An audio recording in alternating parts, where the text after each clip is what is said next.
3, 2, 1. We good? Yep, I got one left. You got the green lights going? Yep, Sweet, yeah. Yeah, perfect. Well, welcome, Mr. Nicholas. We're back on. We're back. We're back.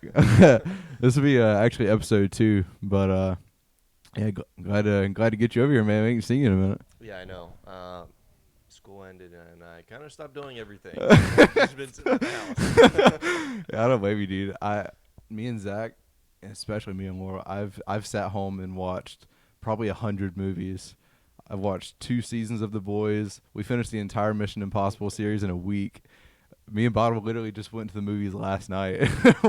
Watched the new Paul Rudd and Tim Robinson movie. Yeah, Spears and I, we've been like just going like randomly. I'm gonna go fish or something. I've when was it? Sunday, Monday, whenever. I don't know what day it is, but I just like packed up the truck and I told Ryan like, hey, we're going to Nag's Head. We're gonna find a campground and fish. I think we left around noon. Got there like 2:30. We're just driving up and down like the Outer Banks and fishing and stuff like that. And I think it's like 5 p.m. I'm texting my wife like, are there any campgrounds open around here? And she's like, let me find one. I think it's like 6 p.m. She found one, and we're like driving around, like we want to pick what spots we want to stay at or whatever. And we're like, is J27 available? Yeah. She's like, no, reserved. So we went down the loop and like looking for spots. Well, like 6 p.m. we were like finally got a campground and stuff like that. I was just bored, nothing else to do. Yeah, dude. So that's why I love it whenever the semester's in, but I can't take it during the summer or winter break. Where do y'all fish often? What do you fish for? I know you and Spears go. Yeah, we've been around Greenville, just like bass fishing, and then I was surf fishing, like ocean fishing in Texas, and then so that's what I want to do down here. Okay. Just because that's all I've ever eaten. I've never eaten like freshwater fish, like bass or anything. Yeah, I was just trying to catch something to like bring home and eat. I don't know. Yeah. Just mess around, catch something. Yeah, that's pretty cool. I never like my we used to live like down the countryside of North Carolina whenever we were younger. We used to go fishing a lot, but we never I was never super great at it or anything. No. I mean, this is just an excuse to get out of the house. Yeah, it's pretty fun though. I always get so pissed, man. All my cousins and shit, they would get the big old fish. I would get like the tiny little brims or whatever. That's why I like the saltwater fishing, because my friend in Texas, we'd go during recruiting hours, like during the day. Nice. And it was great because you just threw your line in and then put it like they had holes drilled out the railing. You just stick that thing in there and wait for your rod to like bend in half. So unlike freshwater fishing, where you're like casting and reeling and all that crap, you just set it out there and wait for something to take it and bend it in half. So okay, that's probably nice. I was about to say, you just leave it there. Yeah. I don't blame you. I feel like I like that. I used to know a guy. He would always talk to me about how he would take his big boat out there and go like deep sea fishing, but I never got to do that. Do you ever do like stuff like that, or are you like off the shore? Or? I went one time with my friend in Hawaii. Like a guy he knew had like a charter, so we went out and like I didn't pay for it. He's just like, you can do like $150, $200 tip. Yeah. Good to go for the day. Nice. So we went out there with like 3 of his friends and caught some stuff on the bottom. Nothing crazy, nothing to take a picture with or anything like that. But it was an experience. Glad I did it once. So. Yeah, I think the biggest thing I ever caught was by an accident, and I had like this tiny little the push button rods. Yeah. I had one of those. I was like maybe 13, and I threw it out. I caught a 24-pound turtle. Oh, yeah. It broke my pole in half.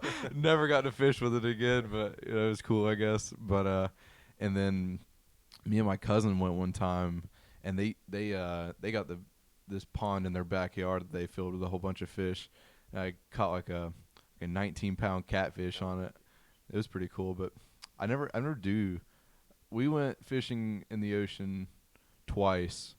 One was with my dad. We caught like a bullfish or bull. Something like that. Yeah, Probably, yeah. It snorts. I don't know the name. It snorts like a hog almost.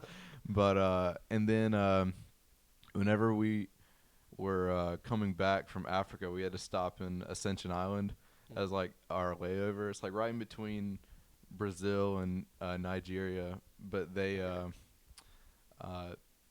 it's like a Space Force base, and they let us have some fishing poles or whatever. We got to Nice. go to the ABC store and load up, and then Oh yeah. dude, one of the guys got fucking trashed on the beach, and we were all riding back, and he like his E8 was yelling at us. He was like fucking blacked out on the bus because we were trying to baby bird him like more Jaeger bombs. Oh my god. The Space Force people were like fishing like on their free time in the lake bar. Yeah. Okay. Yes. When I was in Hawaii, we ship our trucks on boats to the other islands, Oh, cool. and me and my friend, like, we were all about fishing and like trying to kill any kind of bear or Yeah. not bear, pig and stuff like that over in Oahu. And we're like talking to this chief warrant officer, like, do you guys like fish off this thing? Because they're going back and forth between the islands a lot. And they're like, oh, absolutely. And then they would explain to us, like, they throw it off the back and they just troll or whatever. And then someone's got to be on the deck, I guess, assuming, I don't know, whatever the responsibilities are. Yeah. And just watch for the rods. And then I went to a course in Mississippi with, like, it was senior leaders course, so it had scouts, infantrymen, and mortars. And I was standing in front of the entire course, like course director, all of the classmates and stuff like that. And me and another kid in Hawaii were briefing, like, Pacific operations and sustainment stuff like that. And I'm standing in front of these, lieutenant colonel, sergeant first class, sergeant majors, like, this is a capability. Like, what rank were you at this time? I was a staff sergeant. Okay. I was like, yeah, like, we pack our trucks full, but it's like a 17, I can't remember how, like 2 weeks or whatever to get from Hawaii to the Philippines. And like, I was briefing them like, hey, fishing poles is really not a bad idea. Put them on the back, catch fish. Like, they do this all the time. I just remember it's so weird. Like, hey, bring fishing poles in your tactical gear while you're on the boat. Yeah. But, I mean, I don't know. If the least amount of food that you can dig into that's like, all right, we plan for this amount of food. If we can catch our own food, like, morale would be awesome. And you're less going into your own rations and stuff like that. So it's just kind of weird standing in front of those people saying, bring your fishing poles on this military vessel as you're going to combat. Did they approve it? They were kind of into it because we were like bringing like real world experience stuff into it. And they're like, whoa, I never thought about that. And we're like, yeah, fishing poles not a bad idea. Not a bad idea. And they're like, oh, nice, okay. That's awesome. So where were you were going to the Philippines? We weren't, well, in Hawaii they like go all over, in the Philippines and like not South China Sea, but like down there, Australia, Brunei and stuff like that. And just like kind of explaining the capabilities of the 25th and like light infantry divisions. And like me and another guy had like experience in Hawaii because we're both there and we're kind of talking about what we're going through. And like he had the experience of like I think he went to one of those Brunei or stuff like that before. He's kind of talking about his experiences. We both were at jungle, so like talking about jungle stuff. And then I was doing a lot with like the boats and the aircraft and stuff like that. So I talked about that and then like what's happening now, what are we training for, and like what are some out of the box thinking things that we can do, because like it's split into 3 different groups, so IBCT, ABCT, and SBCT. And then I was in IBCT because you just fell in with what current unit you're with. So like we gave our brief on that, like the tankers gave their briefs, and like striker guys, they gave their stuff. So we just kind of talked about like what's happening.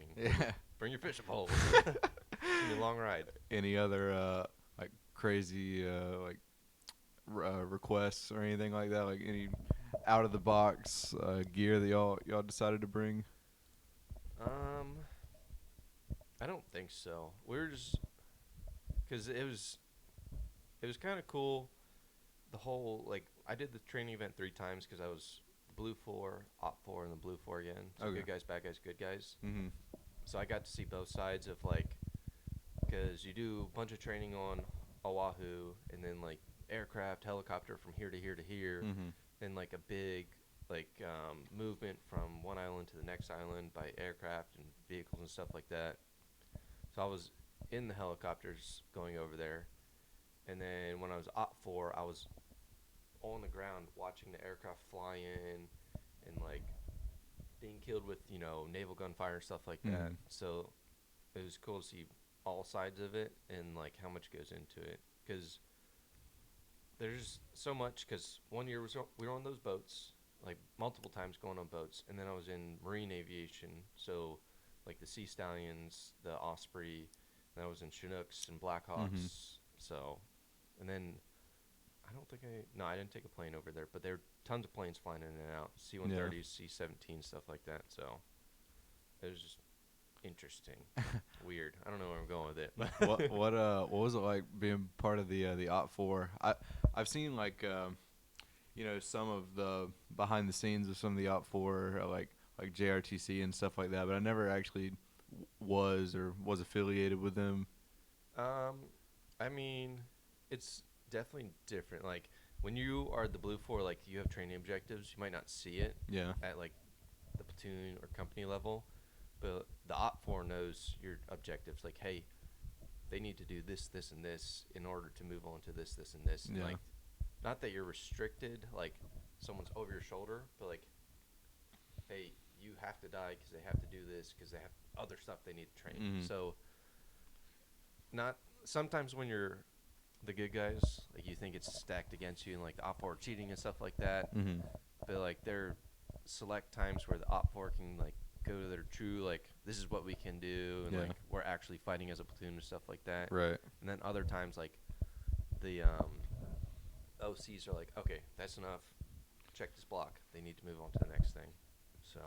Yeah, that makes sense. They, because I remember a lot of times whenever we would be initiating, there were so many times where they could have just freaking ravaged us, and they were like, "Oh no, you're fine." Like, God gun, kill one guy, and then contend to the casualty and just evacuate or whatever. Yeah, like the PLs need to learn how to fight their platoons, like maneuver on enemy, destroy objectives and stuff like that, capture objectives, seize terrain, and then like platoon first sergeants need to work on their CASEVAC and stuff like that. So if you just roll up on them and then do a mass cal every single time, like they're not learning it. Yeah. Yes, first sergeants and PSGs are learning a lot of stuff, but like the PLs, learning how to capture objectives, maneuver on enemy force, like you kill 30 of their 40 dudes, like that's not doing a whole lot.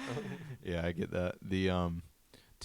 I'll never forget, one of the funniest things I ever saw was we had just gotten word that Geronimo was like in this post over here, and we got in the Bradleys. It was like 103 degrees outside, so it was like 150 in the Bradley. And we got there or whatever. We dismounted, instantly set up like some support, and just started laying into him. And then my buddy, he was like the javelin dude. He got pretty good at it by the end of it, but he was like getting it set up or whatever. And as soon as he locked on to the like this red truck that they were traveling on, he shot, killed the truck, passed out like from the heat, like heat catted, and then like we're still pulling security, like shooting blanks or whatever. My freaking one of our old squad leaders had to go like stick his finger in his ass. He said that they did like the silver bullet or whatever, and like the plastic piece was stuck in his ass, like they had to like pull it out. Oh my God. They like stripped him naked, put him in the freaking the Humvee or whatever, and got him out. I would never forget, because I was on the saw, just looking at the bad guys or whatever, and then all I hear is, "It's in my ass." Oh my gosh! I was stuck in an FLA for hours. You were stuck? Yeah, well, not stuck, but like I was being treated for hours. Oh yeah. We were rolling up, like I think it was our whole company, and we got into a herringbone off the road, and this BMP just goes boom, boom, left, right, left, right, destroying all the trucks, and like I run out of I was driver, so I couldn't get out, and they're like, "You're dead." And I was like, "All right, well, obviously I can't leave the truck or whatever." I get CASEVAC'd and then medevac'd to an FLA, and they're like, I thought this was gonna be notional, or like, okay, like IV, and they just like touch your arm or whatever. Yeah. And they're like taking my top off. They're like prepping me, like put stuff on me. Like, whoa, I don't want an IV. Yeah. I don't want one. They're like, shut up, private. It doesn't matter. Oh, so you were private when? Oh yeah, absolutely. I was a driver. I was nobody, and they're like getting their training. I don't think I can't remember if I got one or not. But then they moved me to an FLA because they were gonna put me in a bird and like pick me up and take me down. I think, or take me to a hospital. I don't know. But I was in the back in FLA, and I was like the top left. So like it's like one of those tiny bunk beds on a submarine or whatever. The ceiling's right there. And there's like 2 or 3 other guys below me, and we're just talking. And it's really late or really early, one of the two, I can't remember. And like the medics are like, "You guys can go to sleep. Like, I don't think this bird is coming. Like, we're under fire here too." And we're like, "I can't go to sleep. I don't know what's wrong with me," because I was so tired. It's like, I don't know, probably 24, 36 hours awake. Yeah. And you're like just somehow getting that rut of you can't fall asleep. Yeah. And eventually, I must have fell asleep because I arrived at the dead camp. that was it. I think an OC came in and they're like, open up the back of the doors, like, "What are you guys doing in here?" And they're like, "Oh, we're waiting for a bird or whatever." And then they check all our casualty feeder cards, and it's like, injured at like 8 p.m. at night. You're dead. You are dead. It's like 4 in the morning. Yeah. You're dead. We're like, all right, cool. Freaking 8 hours later. Yeah. We're like, okay, let's go over there. Jesus. And they gave us a dead, I don't know, like Christmas wrapping string or whatever. And I went to the DFAC because we're at like the main base or whatever on that drop zone. Mm-hmm. And we're like, "Oh, I'm trying to eat," and they're like, "No, you're dead. You see that? You're dead." It's like, I'm part of this brigade. I'm hungry. I'm still human. They're like, "Well, we don't have the food allocations for all the dead people too." It's like, What? I'm hungry. I'm private. Please help me. And they're like, "No, you're dead. Go to the dead camp." And like, it's like the weird horde thing where like it's tiny little not fenced in, C-wire. Yeah. And like a little, those green pop-up tent Yeah. things? Like one of those and like one of the camo nets and like 2 emery boxes are thrown in there. People are like fighting over them and stuff.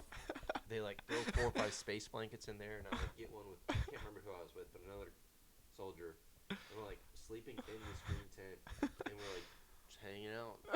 The C-wire, like, and I see our first sergeant, like, "First sergeant, we need out of here. We have no food." He's like, "All right, come on, let's go." And we like run to their truck and then like take us back to the wood line to our trucks and stuff. It was a mess. Treat you like POW. Oh yeah, yeah. I don't now have food for the dead, but like, they know you're still alive, right? Yeah, and like after that, because I didn't die. Well, I think I died again, but like everyone died, and they're like, "All right, you're all back to life." Yeah. And then when I was in Germany, same thing. They're like, 3 people are dead from your squad. And I'm like, thinking back to that, I'm like, who needs training? Who can be okay in a death camp right now? Yeah. Like you and you 2 are death camp. I'm like, oh god. And I didn't get them back for like 4 days. So like, oh well, they'll be all right. Yeah. Hopefully. Some of those training events, people can get really freaking sick. I know I had a buddy. He whenever we were gone, he right as we were about to go into the box for like, it was like 19 days or something. Yeah. He told our guys, he was like, "Dude, I'm just like really sick." And he was like, "What?" Everybody I thought it was bullshit, and like I didn't believe him. But they took him to the doctor. They said that he was at a 107 temperature. Like, newsflash, like if you're at 109, you're dead. Yeah. Like 2 degrees away, that dude would have been toast. But yeah, like, it's pretty insane, man. Like, but speaking of like dying and stuff like that, it was so funny because that was like my first time ever being implemented in any like sort of mock war with miles gear or anything, and so I didn't know how it worked, and we had the Brad's dropped us off or whatever, and we had we knew that there was like a battalion right next to us, kinda. They were like 4 clicks away, but we were under nods, and like we couldn't see shit. Yeah. And we were walking. I almost broke my leg. I fell in a hole, and then we finally got there, And dude, it felt like I was in a war. I was like 18, 19. I was like, this has to be what it feels like. Because they took us. The commander, whoever was there, he's like, hey, like, get these guys some battle positions. He's like they're not doing anything. You guys are gonna cover for them, cover watch. They're gonna sleep. And then we woke up, and the two guys that I was with, because I was by myself, like all my guys left, and we all scattered. I woke up, these two guys in my foxhole, like tapping me on my shoulder. I'm like what's going on? They're like, the war's over. The war's over. I'm like, what's going on? Jeez. And then I made it back to my track, and somehow our track was the only track out of the entire brigade that didn't die. Completely blind luck. I think that they just kind of lost us. But yeah, like our brass were doing berm drills over, like trying to get the op 4. It was pretty cool, but I never want to go back. I think the night is fun. That's like Yeah. the closest you can get, because like there's so much chaos and stuff like that. Yeah. And I like my second CTC I went to. I was in Germany, Mm-hmm. and like I was a brand new team leader E5, and like I'm staying awake as much as I possibly can. Like daytime, yeah, I'm staying awake, looking around, figuring out what's going on, stuff like that. Nighttime, I'm like every other shift, like, you guys good, and I only took it for so many days. And then at night, we set up a fire guard, and like the guys fell asleep, and I had to fall asleep or something, and then like I'm getting yelled at by my platoon sergeant, stuff like that. And then he's like, I went back to his truck. He was like one of my best platoon sergeants. He's like, you know, leaders sleep during the day. That's like during the daytime you can, you know, wake up and I'm solar powered, I'm good to go. Yeah. But like nighttime you need to be awake. Yeah. Because that's when the guys go to sleep, and that's when shit happens. So like that changed a lot, and then going into Hawaii, like that's where it really showed that I need to be awake at night. Like we were on a screen line in my truck. I did a little bit of word sandwiching, souping or whatever, and like I'd back my truck in, and I'd sleep on the hood because I can't. I'm too big to sleep in a Humvee front seat. Yeah. So I like pitched it in a way where like it's a good idea for me to sleep on the hood and back in. So I'm sleeping on the hood, and then my guys in the gun doing exactly what they're supposed to, and like I'm like half asleep, you know. Yeah. And they're like, "Sergeant Koch, I see a red light or something." So, what's up? All right, I'm looking around. I was like, I don't know what that. Oh, I see the red light or whatever. And then like to our 11 o'clock, 100 meters, so there's like 30 guys going over the berm. I was like, there's a platoon right there. You need to aim and shoot. And I was like, I'm pushing the turret towards it. And he's like, oh shit. And he starts opening. We call it up, start opening up, and I'm like on top of the Humvee, like shooting my weapon. 50's going off. Yeah. And my two dismounts are like getting out there. Like, what the fuck is going on? I was like, platoon over there, let's go.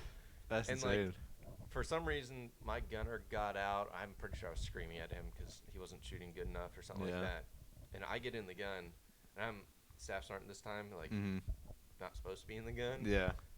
And I'm just wrecking this platoon. And I'm telling my 4 guys, my gunner, driver, 2 dismounts, like, I need more ammo. Oh my gosh. All 4 of them book it to the platoon sergeant's truck, and they're like, we need 50 cal ammo because he was a 50 gun too.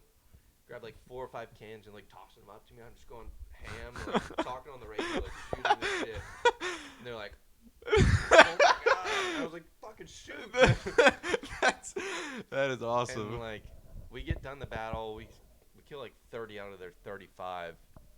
Damn. And they're like, what the fuck? And they're like, all right, I'm going back to the hood. You guys get back up here. That's awesome. And then like the next day, my platoon sergeant's like, I heard you guys were in contact. I was going to help, and then I see 4 fucking little minions going to my truck to get. And I'm like, what the fuck's going on? They're like, Sergeant Koch needs ammo, and they grab all my ammo and fucking run back to the truck. And I'm like, what the fuck? We're like all laughing at this point. Oh like, my I don't gosh. know. I was probably yelling at him and told him to get the fuck out of the gun, and we took the gun, or I took the gun. That is awesome. That moment where everything's calm and peaceful, like you said, where you were asleep and you suddenly see the enemy, that shit is crazy. Like because it almost feels real in the moment. Oh, you know? yeah. Because I remember I was falling asleep one day, like we had guard or whatever, and he was out, and then the rest of us were asleep. And as soon as I took my boots off and laid on the ground, this dude comes running back. He's like, "There's a fucking tank on the way." So like we had literally been patrolling for like 24 hours, done all these missions, and then as soon as we got to lay down, we had like another 4-hour night mission. Yeah. God, I hated that, especially at Fort Stewart.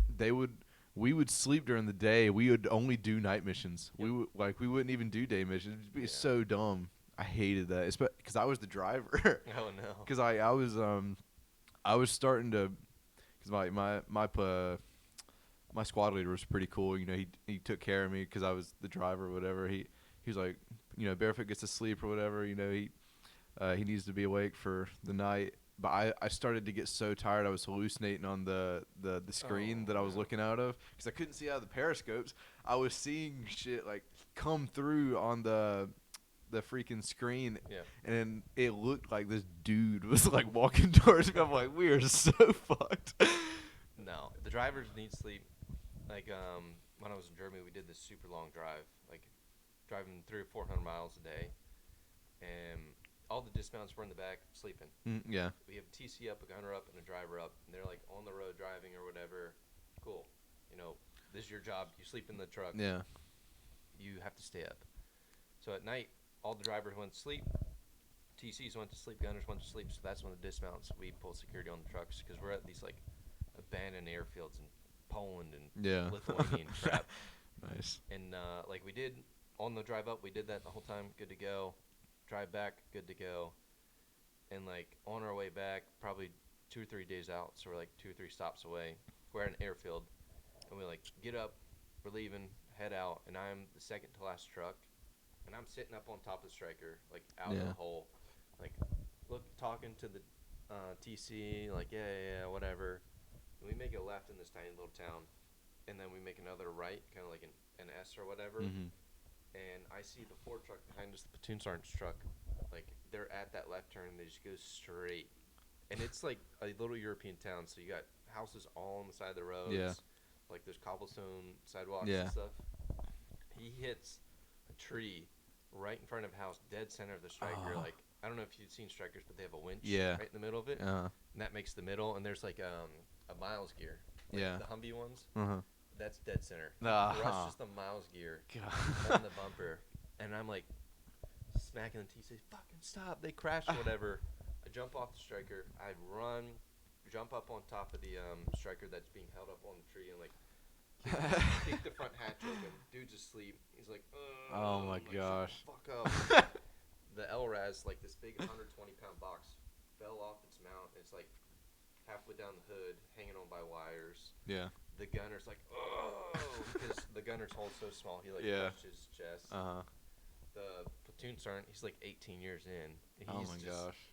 In the back, because like you stand halfway out of the hatches, so like you're right here and smacked in the tree. God, dude. And then the medic was laying down on the bench seat, and he slid towards the front. I was like, what the fuck is going on? And like I'm screaming at the driver and shit like that, and I was up all night, like pulling guard. And the platoon sergeant's like, Sergeant Koch, you need to drive this there and get us there safe. Oh my gosh. Fuck. Okay. All right. We get done. Whatever. I don't even know if we did anything with the police, honestly. I'm sure we did. Hopefully we did. But I'm in this seat driving a striker. I'm pissed. Yeah. I'm a sergeant. I'm like, I'm not fucking driving. I don't drive this fucking shit. This is bullshit. Driving. Yeah. Like, struggling. And I finally get to our next stop, and I like back it in or whatever. I get out, and like one of my staff sergeants like, I don't remember what he said, but he set me off. I'm like, I'm a fucking NCO. I'm not a fucking driver. I'm not driving this motherfucking truck again. Get another fucking private over here and drive this fucking truck. Bullshit. He's like, all right, head to your striker. Go get some sleep. I was like, yeah, I'm going right now. Bye.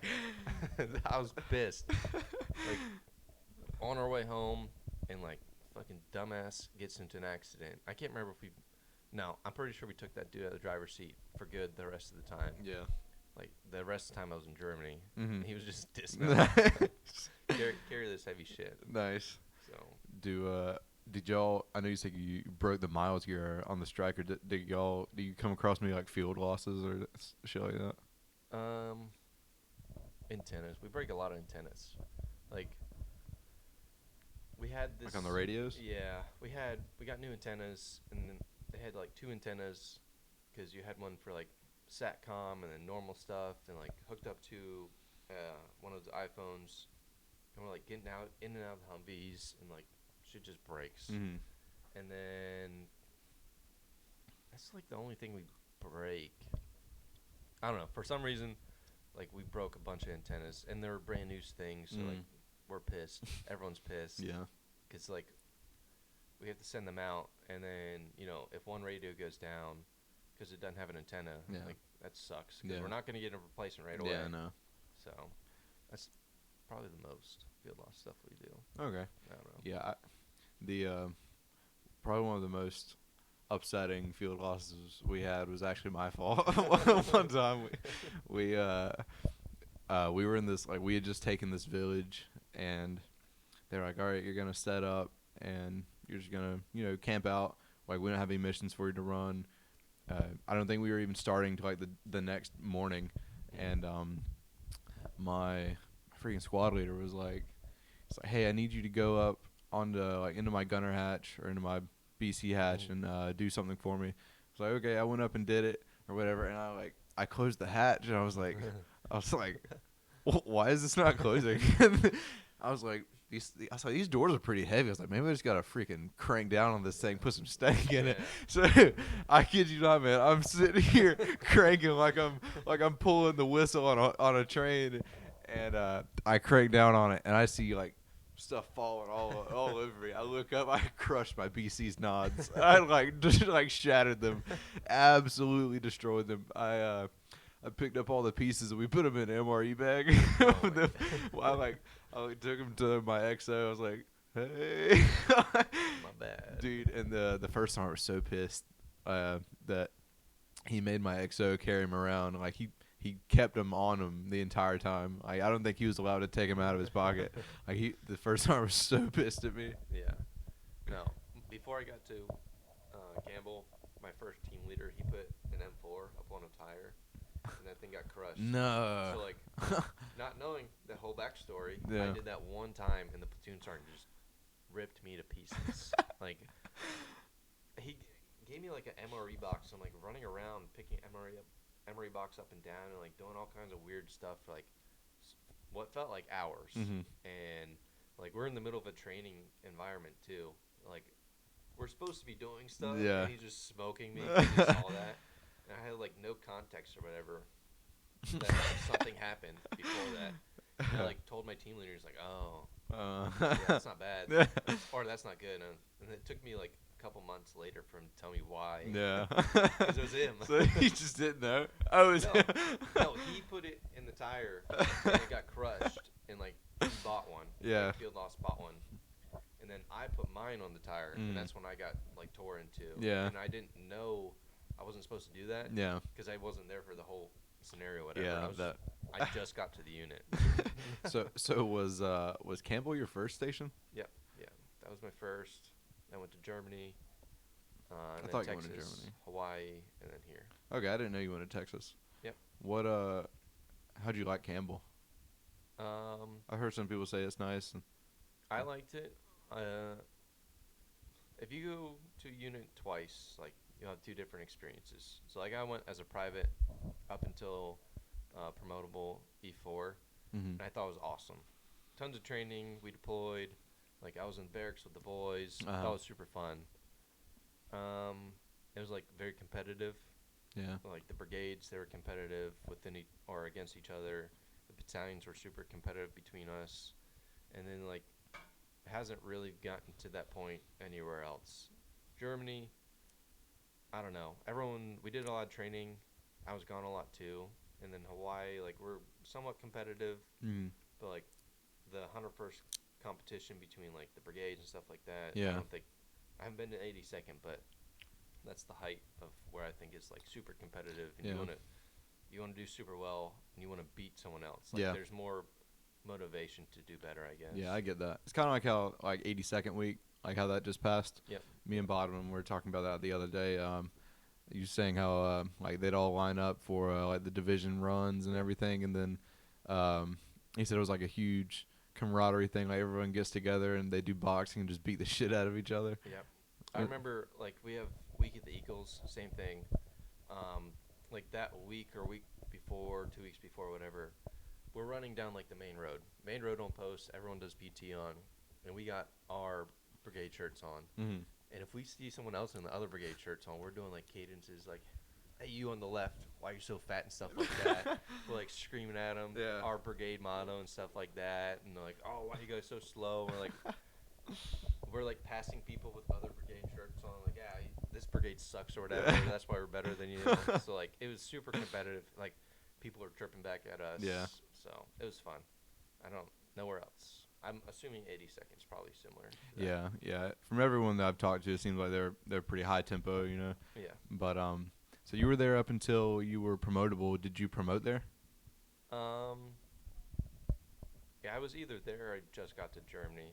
I went to the board while I was deployed. How was that? It was interesting. I was in one of those like not green tent, like half dome tents. So it was like an informal board. Kinda, yeah. Like I was in my full battle rattle. Like, Okay. Like I was going on missions, stuff like that. So they're checking magazines, so I have batteries in my nod, Yeah. checking my gear and stuff like that, Yeah. instead of like ribbons. Yeah. And then I was in the little tent, and then a hip lands in the Iraqi base behind us. So like I had to show my discipline and stuff like that by not like moving and stuff like that, because a helicopter's landing 100 yards behind Yeah. me. So it was interesting. And then like that was, I don't know, probably halfway through. So I'm like doing my stuff, attempting to find Wi-Fi to see if I made points and stuff like that. Yeah. And then I went back. I went to BLC, and then weeks after that, I went to Germany. So it was either while I was there, or it was en route, or like right when I got there that I pinned. Okay. So Nice. So your trip to, or your station in Germany, that was whenever you were finally in NCO and had some subordinates. Was that kind of like a different tempo? Did you notice that right away? I think it was good that I went to a new unit, and I was either had stripes on or I just put them on when I got there. Mm-hmm.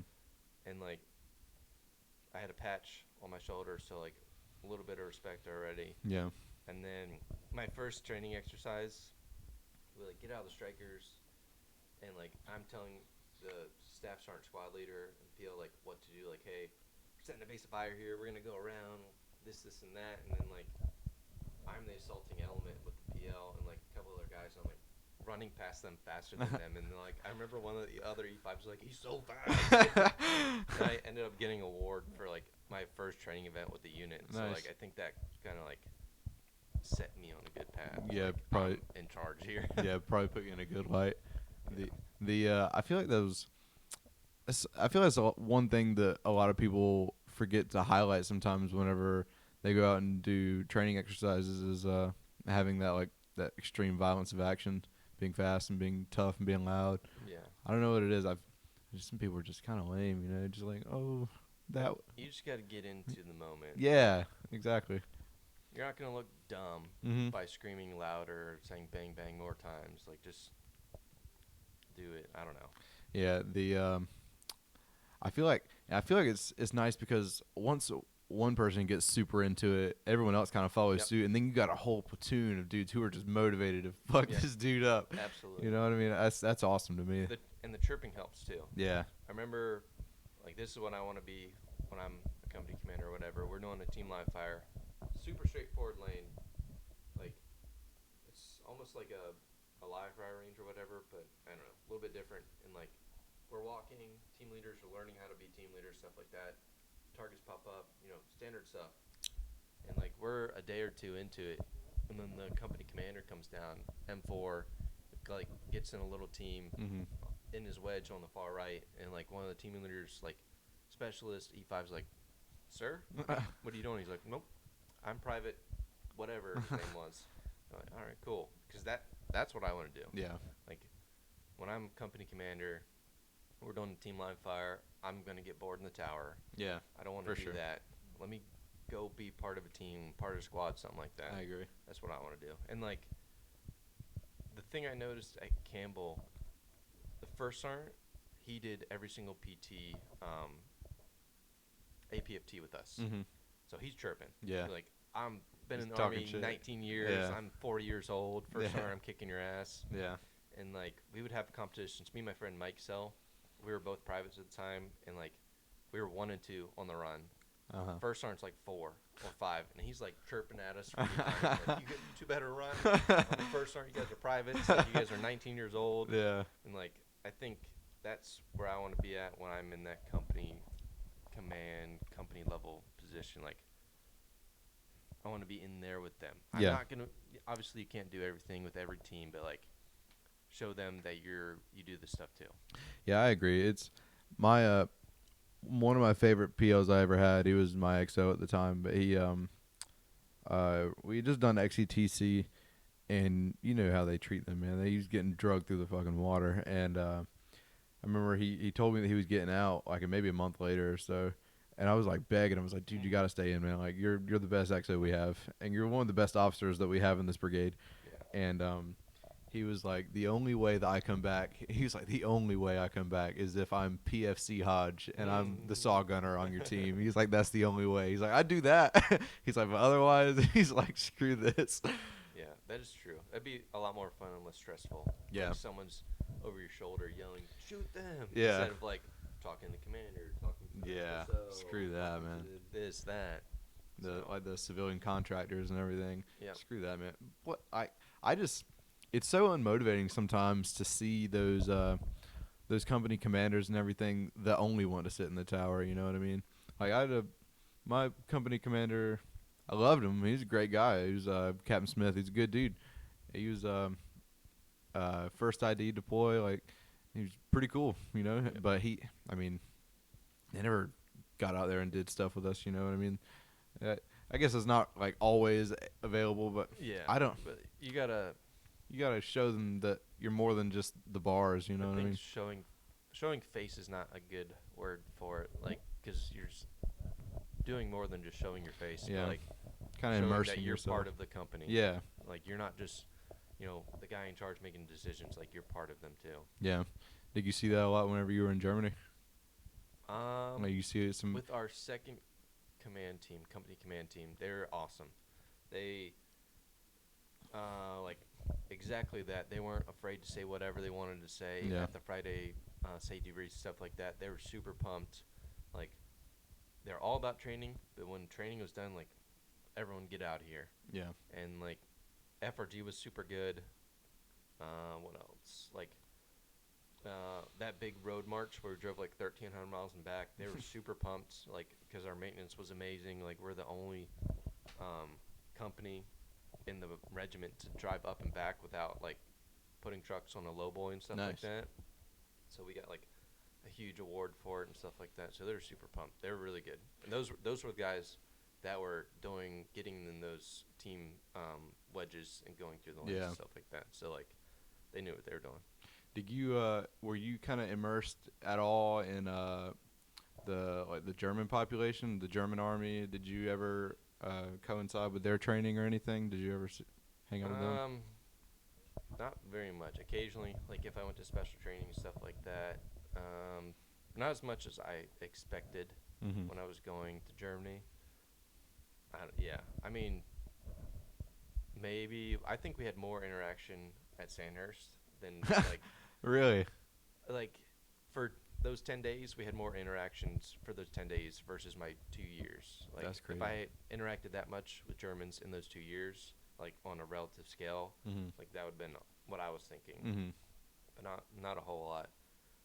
When I can't even remember, I went to Greece and I trained with them for like 3 weeks or so, and that's probably the most That's cool. like interaction I had with them, like going to their little cantina and stuff like that, talking to their company commanders.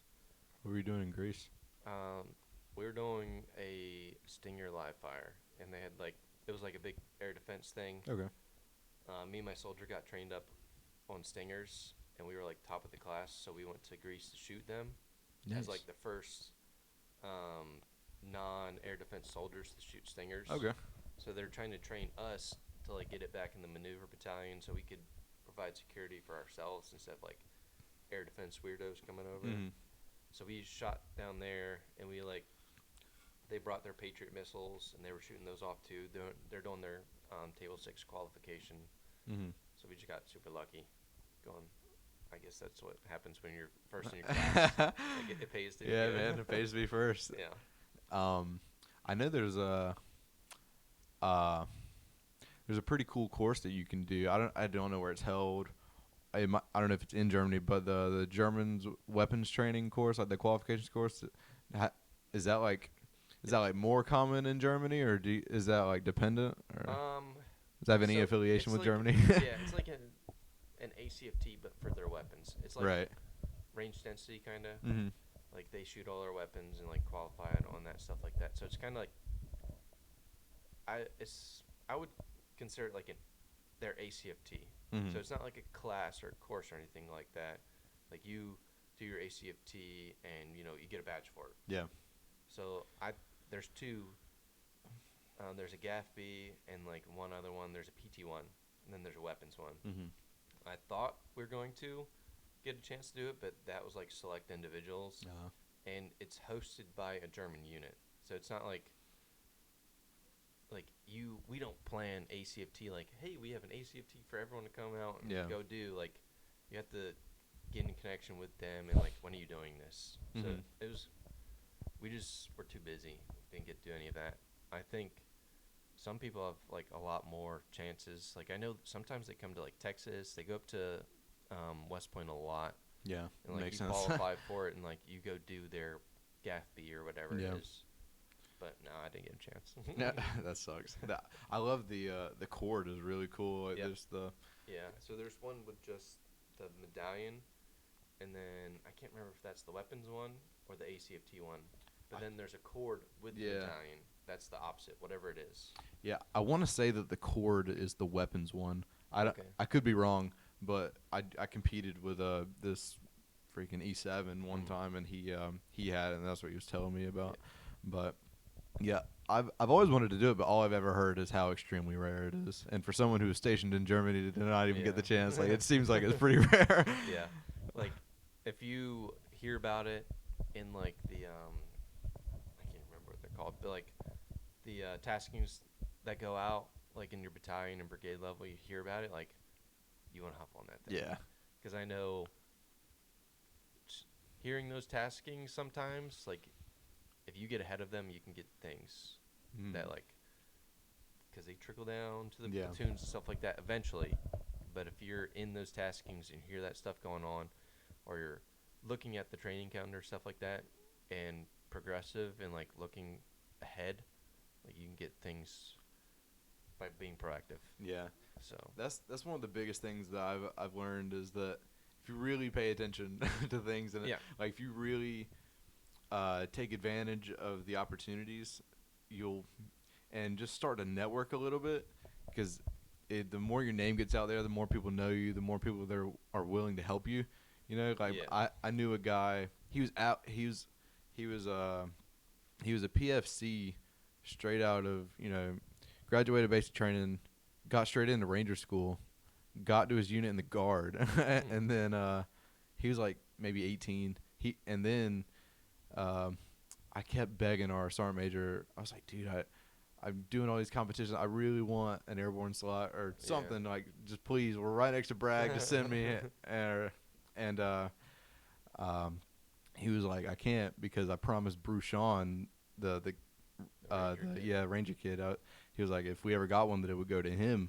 I was like, fuck. And then I can't remember if he got the slot or not, but either way, he got sent to freaking West Point. He was at West Point while we were there. Oh, nice. He's a cadet there currently. But that's just proof that, I mean, the more you put your name out there, the more schools you do and stuff. I mean, he was. You can kind of game it too. Yeah, man, for Your, sure.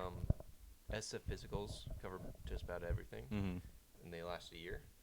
So if you get an SF physical and something pops up in that year, like Mhm. people are gonna be scrambling. Oh, let me get an appointment. Yeah. Let me get this. Like I have a valid SF physical. I can fill these 2 pieces of paperwork out. Yeah. Sign me up. That I'm makes ready to go sense. now. I never Like, thought about that. That's a good idea. I don't know if they still do it, but I would go in for airborne physicals all the time. Yeah. Just like an annual airborne physical Uh-huh. in case something happened. In case something came up. And like I can't. They might do it now where like you have to have orders to do an airborne physical. Mhm. But either way, like I would go get an SF physical, That's crazy. and it would last me a year, and then I'd be like, oh, I'm not going SF, but this physical will cover me. They'll say I'm good. I love that. That's like the biggest cheat. I love that. That's hilarious. I'm gonna start doing that. Yeah, yeah. Like I don't remember how I learned it or what I think I learned it just like unintentionally. Yeah. I was trying to do like ranger school or selection or something like that. Mhm. I got a physical, and like something came up, and then like I didn't get to go or whatever, and then something else came up. And I was like, well, I have this good physical. Yeah. Like, all right, fair enough. Go. You talking about school positions. Obviously, whenever you got to Campbell, you were kind of forced to go to air assault school. Yep. That was probably a cool opportunity, though. Even if you were kind of forced to go to it, though, right? Yeah, it was like the day that I got to my unit. So I was at reception, like The day? yeah. Well, Really? I didn't go that day, but like I got picked up, and then I went to the company. Mm-hmm. And before I got to go in the company, I had to climb a rope. And then I went through the gauntlet of NCOs, like yelling, "What's your PT score? Where are you coming from? What, basic training company and stuff like that from?" Yeah. And then like they stood us in line, like, "What's your PT score? PT score? PT score?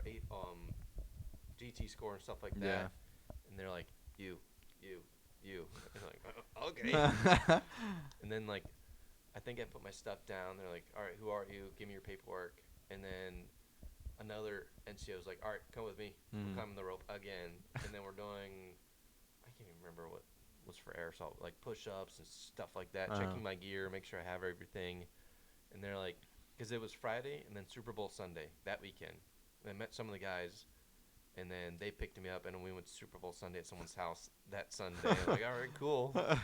And then Monday, they're like, hey, you good to go to air assault on the following Monday? I was like, I'm a private, yes. I'm Sweet. good. They're like, okay, you're doing your 4-mile run this morning. Wednesday, you're doing your 6-miler. And then Friday, you're going to do like an 8 or 10 or 12-miler. And like every single day, you're doing the rope too. I was like, okay. Do I have an option? They're like, no. They're like, you're going. Like, oh, okay, cool. That's cool. And then I went to the course, and I was just terrified of failing. Yeah. So like, that's how I made it through. Yeah. I gotta say, I'm pretty terrified of failing as well. Yeah. Like, That's probably pretty common. when though. you get there, you're gonna be so nervous. Like when I get nervous, I do way better at everything. Like yeah. if I go to school and I have an ACFD, I know I'm doing probably 10 points better Yeah. on each event, just because I'm so nervous.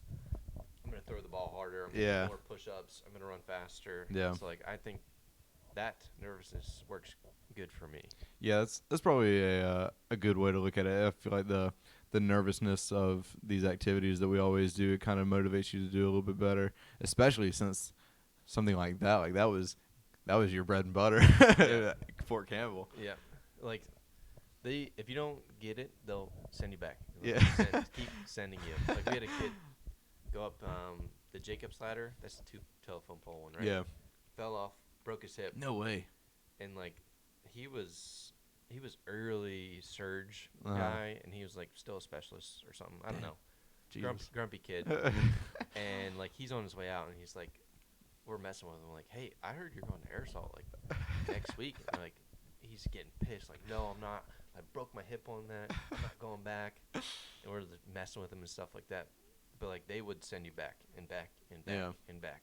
Parker almost fell off a Jacob's ladder. He's terrified of heights. No, I was just so nervous. Yeah. I'm grabbing on that Yeah. thing as hard as I can. Let me get over it because the guy at the bottom is yelling at me, "Hurry up, get over!" I'm like, oh my god. What do you feel like was probably the biggest thing that like maybe like the biggest struggle while you were there? Some people will At say like the Campbell? 12 miles. Some people say like sling loads.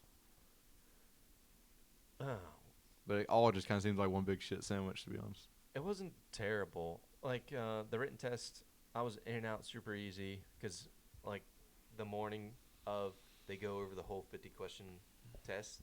They're not going to tell you Yeah. like, this is a test, but they're like, if a helicopter is this, how many people can you fit? 2, 4, 6, 8, 10. And you're like 2. You just, clearly they're going down Yeah. the list of something. Yeah. Something. And then you get the test and you're like, how many people could this helicopter fit? 2, 4, 6, 8, 10. And you're like, oh, okay. So I remember in and out super quick. Sling loads. Again, like I was so scared of failing. I practiced so many times. And like you had to find the deficiencies or whatever, and like I'm all verbalizing everything. That's what works best for me if I talk it out. So I'm like checking. I remember it's like 5 different things, and you could get like perfect or whatever. I don't know where it got you, but I got to the 3rd one, and I passed. I know I got what I needed for the 3rd one, and I couldn't find like the last one, the 5th deficiency or whatever it was. And then this NCO was like, "Are you trying to be like do the perfect run through or like pass?" I was like, he's like, "You got 15 more seconds, like trying to be perfect or what?" I was like, "No, just pass." He's like, "All right, cool." So number 4, I did my 3 super quick. Number 5, did my 3 super quick. He's like, "All right, you're good for the day." Nice. So like, I don't know. It was just the practicing. The 12-miler, I don't know, same thing. I was just so scared. Yeah. I'm running as fast as I can. Like I'm going as hard as I can. Because, like, if I make it this far and I fail the 12-miler, like, Yeah. they're probably going to kill me. Yeah. Kill me. I don't know. I have no idea. I've been in the Army for, like, 3 weeks. But, like, the most annoying part was the canteen in your pocket, I think. Because you would have to run everywhere with the stupid canteen in your pocket. That sucks. And, like, it's just rubbing on you. You do 5 and dimes, so, like, 5 pull-ups. Yeah. 10 elevated feet push-ups and, like, in your pocket and stuff like that. That sucks. That was probably the worst part. And then we were fast roping, and I'm fuzzy. I'm up there, like, super terrified of failing. Like, Yeah. I'm grabbing that rope, and I'm just sliding down this. And there's Sergeant First Class is, like, up at the rope, like, going to it. He's like, no. Going for it. No. And then, like, the instructor's, like, moving him out of the way. Like, next. And I'm like, oh, God. Go down this thing, and, like, just fall and go. And, like, I get up, and I'm like, am I good? And, like, yeah, get away. Go away. Nice. Like, okay, sick. No, I don't know. It was fun. Yeah. From what I've heard, some people say it's fun. Dude, don't ask Parker about anything, man. Because he just, like, I was talking to him about it. He's like, dude, air assault, worst 2 weeks of my life. He was like, everyone's just a bunch of losers. Tests are dumb. Like, I'm like, he's like, good luck. Thanks. If you know your stuff, like, yeah, joke around, because there's gonna be people that are stressing hard. Cause like, I don't know. Maybe it's just me. None of this stuff is that hard. Yeah. Like, you just memorize things that you need to memorize, and like, all right, go through the steps. Like, how many people have passed air assault this year so far? Like thousands probably. Yeah, like, for sure. This stuff is not impossible. Yeah. Just do what they tell you. You'll be fine. Like, people are just stressing it. Do you think that, because I know, obviously, West Point is another huge spot for air assault school. Do you think that there's a differentiation between the schools, or do you think Campbell might be a little harder since that is kind of like their bread and butter over there? I don't know. I think, like, they have to go to a certain standard. Yeah. Otherwise, they'll get shut down or Yeah, something for like sure. that. But, like, I don't know. I think maybe they make it a little tougher just because, like, it's a lot more selective. If you go to 101st, you're going. Yeah. Like, you have to fight to get into the West Point one. Mm-hmm. So maybe they can be a little tougher, I guess. It's a little more selective because you're working with possibly a better group because, like, they had to meet certain criteria to get in. Right. Versus, like, the school at Campbell can put so many more people through. So, like, they kind of loosen it up a little bit. Right. I don't know. Maybe they can be a little tougher. Who knows? Yeah. But you graduated from air assault, and then not long after that, you went on your first deployment, correct? Yeah, I went to like some small schools, but I don't know. And then I deployed. I was supposed to go well, I was trying to go to Ranger School. I wouldn't say I was supposed to go, but I was trying to go. And then we came down on orders to deploy, and like I wasn't in the platoon deploying. Mm-hmm. So I was talking to a squad leader, like, what do I do? Like, I'm trying to go. Mm-hmm. He's like, go up to the first sergeant right now Yeah. and tell him you want to go. Because I was on orders to Germany. So I walked up to him and like, I want to deploy. I want to move platoons. I want to deploy. He's like, you're on orders to Germany right now. Like, I don't care. I'll defer him or whatever. It's like, oh, okay. Like, whatever happened, admin-wise, whatever. Like, I was in the platoon next week. Nice. And then we deployed, so. How was that? I'm glad I did it. How was the prep for it? It was kind of fun. Like, I wouldn't say pull out all the stops, but there's, like, additional things that come to you when your unit's deploying, stuff like that. So we had AWG, so, like, a tiny little unit that's, like, well, they're not a thing anymore because they got disbanded, but they came and taught us a super cool pistol course. We were doing like all these major live fires and stuff like that. People were going to a bunch of different schools to learn as much as you could before. And then we deployed. Where'd you go? I went to Iraq. We sat in Kuwait for a little while just because Iraq had like a personnel count couldn't exceed 10,000 or whatever it was. Mm-hmm. And like the unit that we were relieving had to get more people out of there before we could go in. So I sat there a month, maybe a month and a half. I don't know. Felt like forever. Yeah. And then we went to a camp. It was super packed. And so we went and built our own camp for this like UAS thing. And we sat there for basically the remainder of the deployment. So it was interesting. It was fun. I don't know. Seeing a different part of the world. Yeah. What'd you get to do over there?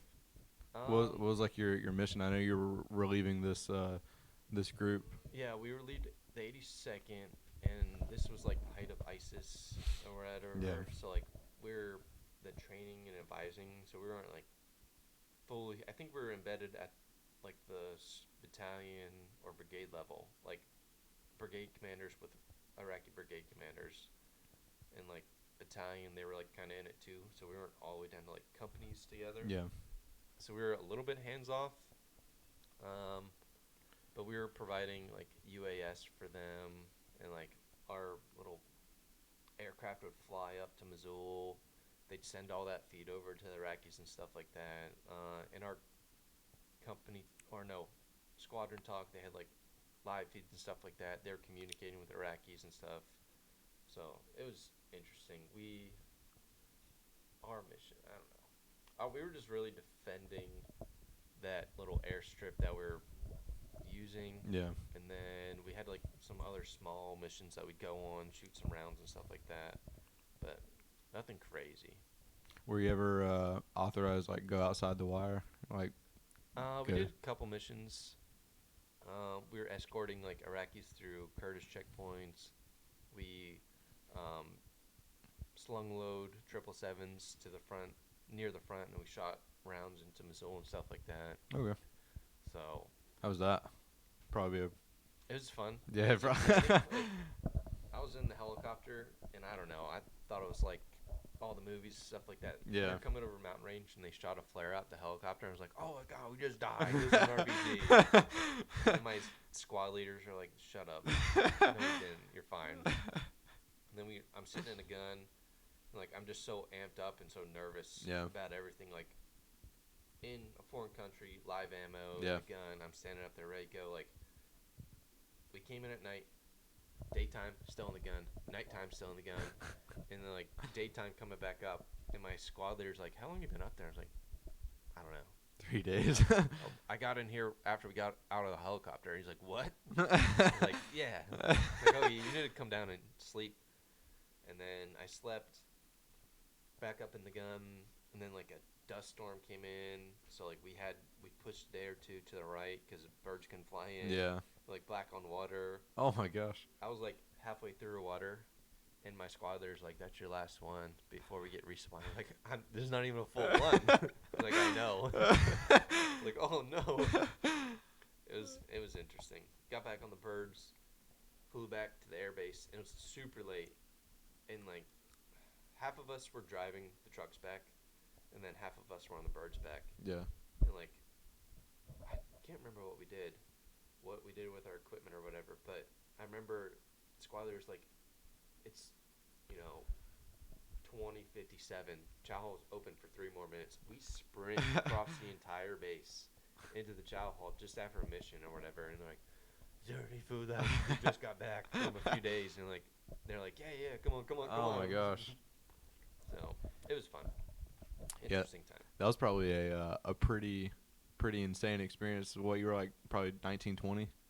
I think it was 20, turned 21 while I was there, something like that. I don't know.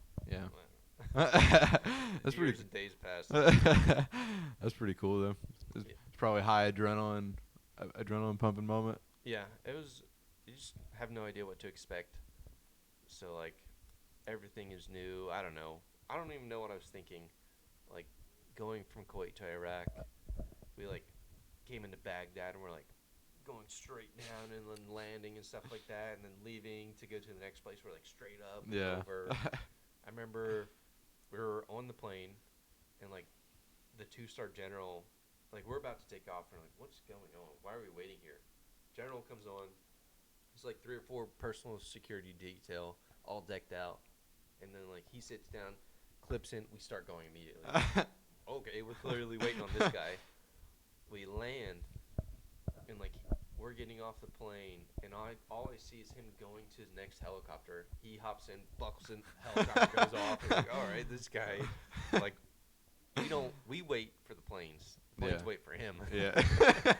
Like, that has been my life the last 11 years. Like, okay, we need to be there, ready for these pilots. Yeah. Like, I don't care. We'll be there an hour early, waiting, standing in the field, staring up for him. No. This dude, like, they're on his timeline. They did that at Camel too. We were training, and like the squadron had us form up in this airfield, like one out in the training area, so it's like the dirt or whatever to practice on. And we're all in formation. He's in front of the formation. Helicopter just comes in, lands. I don't remember if it might have been the same general. I can't remember. He comes out, no like formal salute to the squadron commander. He's just dapping up. What's up, guys? How's training? How you're going? Like, he's not like formal in front of the squadron. He's like, what's up, man? How's it going? You look like crap out here. How long you been out here? Stuff like that. That's hilarious. And he's like, yeah, you guys are doing great. Keep it up. I think you guys got, 2 or 3 more days left? He's like, Roger, sir. He's like, all right, I'm getting out of here. Birds waiting on me. He like climbs up, buckles, go. Oh, okay. That is awesome. Did you see maybe it was like a year or so ago, not too long ago, but about that training incident over there? They were doing like a night training, and like two Black Hawks like flew into each other over there at Campbell. Oh, was it the helicopters that flew into the river? They crashed and went to the river? Probably. I think so. There's so many helicopters flying around there. Yeah. Like, all hours of the day and night. It was because this is my second time not living near a base. Mm-hmm. So like when we got to Texas, we're like, it's really quiet. Yeah. Like there's not guns and artillery and Yeah. helicopters flying around compared to Campbell, because we were on post, and like I think I read somewhere they have to fly over the roads until they can get in the training area. So like all day, night, whatever, they're like flying around, super loud, like kind of get used to it. And then Texas, we're like in a normal town, none Yeah. of that. Back to Hawaii, that picks back up. Like when the clouds are low, we can hear the artillery. Mm-hmm. And then here, like, College town. yeah, so it was interesting. The It's like a wave, yeah, up and down. it definitely probably is weird going in and out of like the high tempo Yeah. moments, because you'll probably be back Yep. in a high tempo place right after this. Maybe, I don't know. So, but how long were you deployed? Your regular 9 months, or Right around there. I think I might, like 8 and change, 8 and some days, 8 and 10 days, 20 days, something like that. Right around there, yeah. were you integrated with anyone else, or like was it just the 101st where you were, like on your post where you were at, or? It was separated in like 3 areas. Like we'd come through the main gate. I think it was Iraqi, and then the Iraqis had their compound. Mm-hmm. There was SEALs. They had their like own little wall and gate or whatever. We had our own wall and gate, and then Kurdish. Mm-hmm.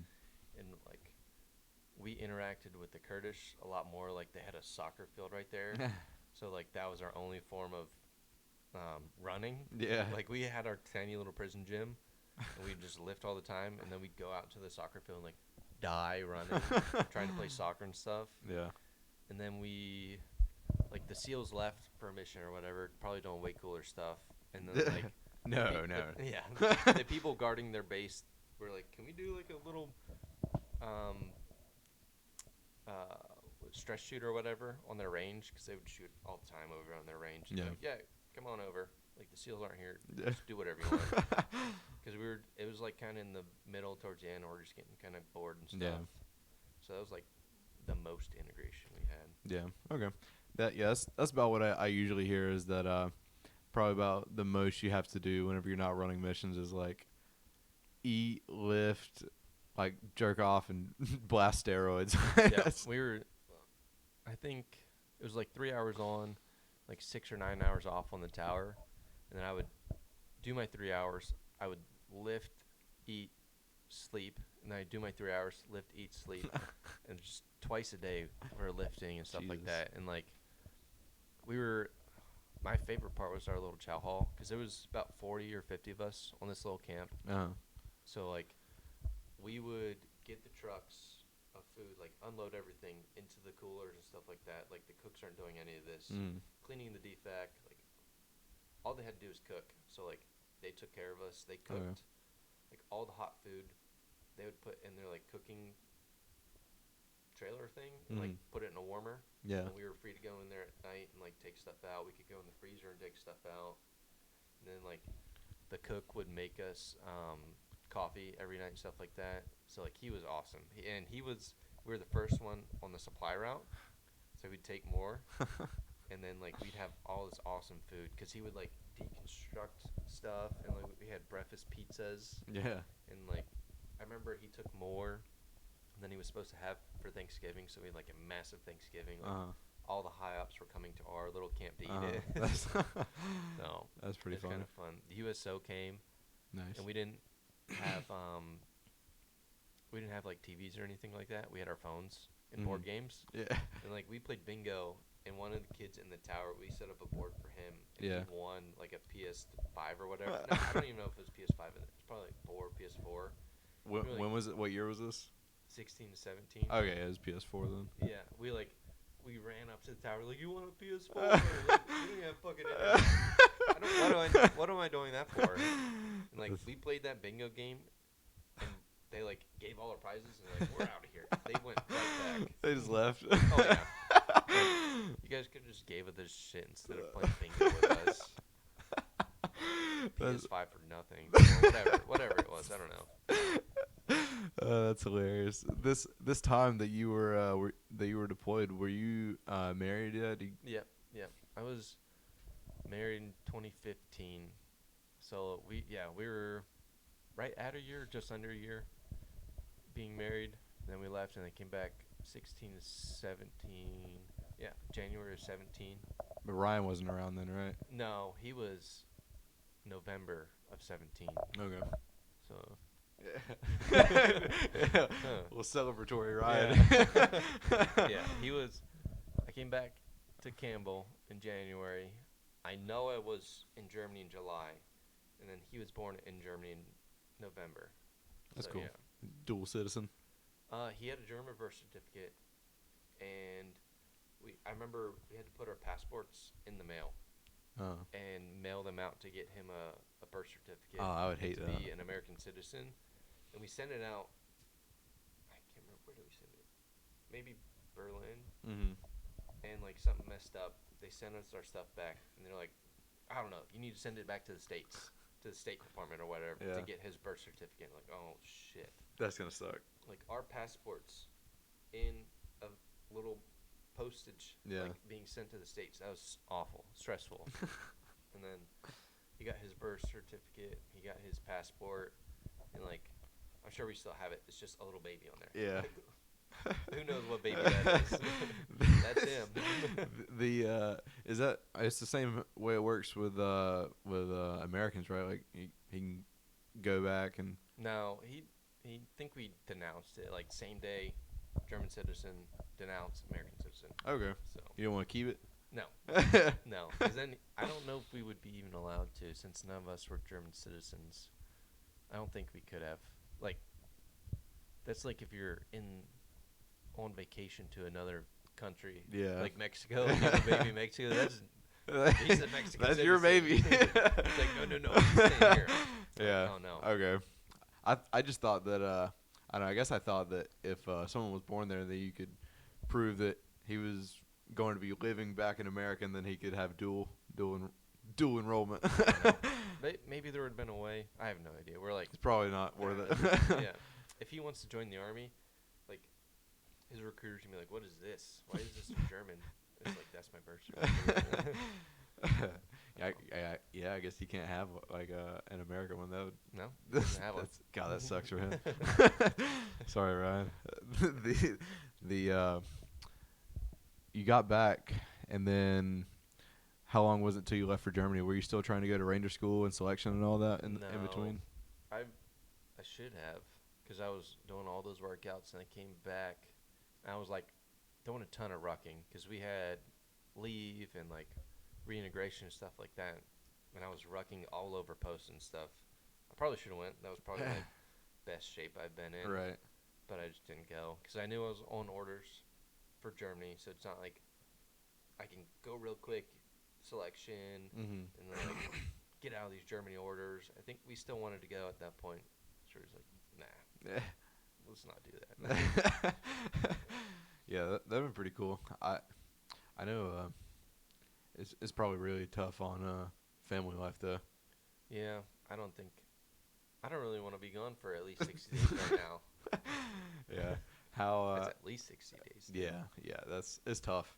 How do you feel like especially since Ryan was born? I know you deployed while you were married and everything, but ever since your kids came around, how do you feel like it's been juggling kind of the army life and having a family, trying to be integrated with your family as much as possible? I think like it sucks, but it's also good, because we realized like, oh, I'm gonna be away, so like while we're here, let's make it a really good time. Mm-hmm. So like I think that's a benefit of it. Yeah. Kind of, if you can call it a benefit. Like, Yeah, I would. you realize like, hey, these, like if you go on leave, like these 2 weeks are important to me. Yeah. I want to like jam pack as many people as I can see in here. Like I want to do things instead of just like getting into that groove of like, well, Like what we're in now. yeah, exactly. Like, let's stay home. Oh, it's 6 p.m. I don't feel like going out. Let's just stay here. Yeah. Like that up and down of like, oh, I got training this weekend, but like I want to do something next weekend. Yeah. So kind of like how we went to the beach, like just getting, when you have the opportunity, take that opportunity. Yeah. I think that's what is the best part, or the best thing you can do. And then like these 2-year gaps, like recruiting, I had a 2-year gap. Like I knew I was going to be home. Mm-hmm. So I took him to daycare every single day in the morning, dropped him off. And then like same thing here. Like if I'm not in class or at lab, then I'm going to school and I'm picking him up from school too. Yeah. And then like I'm at every baseball game and every practice right Yeah. now, because I'm not CST yet. Mm-hmm. And I don't know. I might coach next year. Oh. I don't know. Coach Koch. I think because if it lines up like it does this year, like everyone's leaving like early June, he might still be in season. But like, I'll coach as long as I can, and then me, Ryan, we're out. Yeah. Good luck with the team. That's pretty cool. But like, he needs structure. Yeah. And they're not getting it right now. Like, Yeah. He had a game last week? I don't know. But like, we got there at 5 for a 5:30 game. They spent 30 minutes in the outfield just like throwing balls around back and forth. Like, I know that's not what he needs. He needs some structure. Like, you need to hit ground balls. Yeah. Like, get these kids in a line, hit ground balls. Like, Get them doing drills. toss some pickleballs and get them swinging and stuff like that. Because like in the game, like we're missing ground balls. Yeah. We're not hitting as well as we should. And when I'm out there, like I know if I'm out of the dugout, Yeah. like this is frustrating, but I'm out of the dugout. When I'm Yeah. in the dugout, like I'm taking control. Yeah. Get out of my way. Like, I don't know what you're doing for warm-ups, but I'm going out there with a bat. I'm hitting ground balls. You kids want to get in line? Sure. Yeah. Go for it. Like, Yeah. control. Yeah. It's frustrating. I get that, man, because I know that my dad would we had some pretty good coaches, but my dad he'd always pay pretty good attention. He'd be at the back of the field. Like he wouldn't sit at the bleachers. He'd go to the back of the fence and he'd talk to us while we were in the outfield. He's like, "Hey, you better get this shit." Oh, yeah. He's like playing catcher and stuff like that, and like putting the pads on him, like telling him like you need to stop this ball. Like the umpire's there, and like the kid will strike out or whatever. The next kid's walking up, and I'm like, Ryan, stand up, stretch your legs and stuff like this. And I was like, the other weekend, I was like, oh, where'd I get this from? And I remember my dad was the dad on the fence, like yelling at me and stuff. Like, oh man, get it! I'm him. It's hard to watch. Like It's hard to watch a shitty coach, man. yeah, the kids, like you know the fence and like the little gap where they walk into the field and stuff like that. Yeah. The kids are hitting foul balls through that gap, and I'm like sitting there, like get these kids out of the way. And then a foul ball comes and like super close or goes into the dugout. I'm like, oh my god. Yeah. I just want to get up there and like push the kids behind the fence, push the kids behind the fence. You kids on the bleachers, get up on the fence and cheer. Yeah. Like I'm hanging out like out of the dugout, like as we're on defense, like stand up, get ready positions. Be happy. Be war faces. Yeah, and like How old is he? He's 7. He's in like Was I 8 you? he's like 7, 8 age range. I don't know. I think they're like 7, 8, 9, somewhere around there. He's got one more year in this like little like league where they have like the machine and it launches it. Oh, they do that? Yeah. They don't have the coach up there anymore? No, I don't know because we did it different in Hawaii. Like we had Coach Bitch, like 2 or 3, and then they went to a T. Okay. And then I know the level below him, they do like 2 or 3 with the machine, and then they go to a T. And now we're all machine on him, and then the next level is like all kids. Yeah, it's like So kids pitch. Yeah, it's just a little bit different, but we have a machine. We have like little balls that I throw him, and he tries to hit with like a broomstick and stuff. And we're like throwing the ball on top of the roof to practice pop flies and stuff. That's awesome. I love that. He needs structure. Dude, you're just like my dad whenever we were playing. He'd take us out and he'd take us to the field whenever there's no one there. Yep. Yeah. No, it was Thursday last week. We were supposed to have practice, but then they got canceled because they were doing games at like 5:30, and I got there like 4:30 or 4. I can't remember. And I'm like pitching to him on the machine, and he's not hitting. He's getting frustrated or whatever. And like, all right, let's do ground balls. And like in the infield, like the dirt's super soft, so hit the dirt and it'll just roll. Yeah. And he can get them super easy. But like the outfield, they'll bounce still. Yeah. And I'm hitting them, and they're like bouncing and hitting him in the shin. And so he's Oh, getting no. pissed. He's getting super mad. And he's like throwing it as hard as he can at me. Yeah. And they're like his best throws. But I keep hitting him these ground balls so he can keep throwing his like best throws. That's funny. Because he was pissed He's off at getting me. pissed, Yeah, he was pissed off, throwing it hard, and they're like throwing it hard at my chest too. Like, I'm not gonna tell you, but I'm gonna keep hitting ground balls, and I hope they keep hitting you. Because he was getting pissed. Yeah, that's the way to go, man. Whenever you find that that motivating factor, like whether it's like hitting them in the shins or like anything like that, because I know that me and Zach used to piss each other off, like ourselves, and like we'd go out there and we'd just start tossing the ball, and then you'd start heating it up a little bit, and then by the end of it, we're like freaking pitching at each other. Oh yeah. Like, but I mean, we threw pretty good, I guess. I mean, we're getting better, but that's how we got better. Our dad would piss us off a lot too. Though, like, oh yeah, take us practicing and stuff, and then we'd be practicing for so long, we'd start plotting against him. Like, hey, we gotta hit this ball right back at him. Yeah. Our backyard has a fence and like the patio pavers and then grass. So we're doing like wall ball. He's throwing against the fence and bouncing like he's catching with just his hands or whatever. Yeah. And then every time he has a miss when I shoot like his super soaker at him, and he gets pissed off. He's like, "Stop shooting! I don't want to get wet." And then he keeps doing it. I keep squirting him. And then like there's a point where it switches where he's like catching it because he wants to get hit with the water. And I'm like, "Nope, you got to catch 3 before I hit you with the water now." And then he'll do like 2. Third one, he'll like drop it and fumble it. And I'm like, 0, 0, 0. He's pissed. Do you think he'll play any other sports? We've done swimming, we've done flag football, and soccer. He did not like soccer. He didn't like soccer? No, he didn't. In Hawaii, it was super relaxed, like all the sports, except for soccer. Soccer was super competitive for some reason. These kids, he was 5 to 6 at the time. Like these kids were really good and like just crushing everyone else, and he hated that. Nice. But this is the most competitive he's played right now. Okay. It's Greenville baseball for some reason. Yeah. Like kids are buying these expensive bats. Like people are lining up.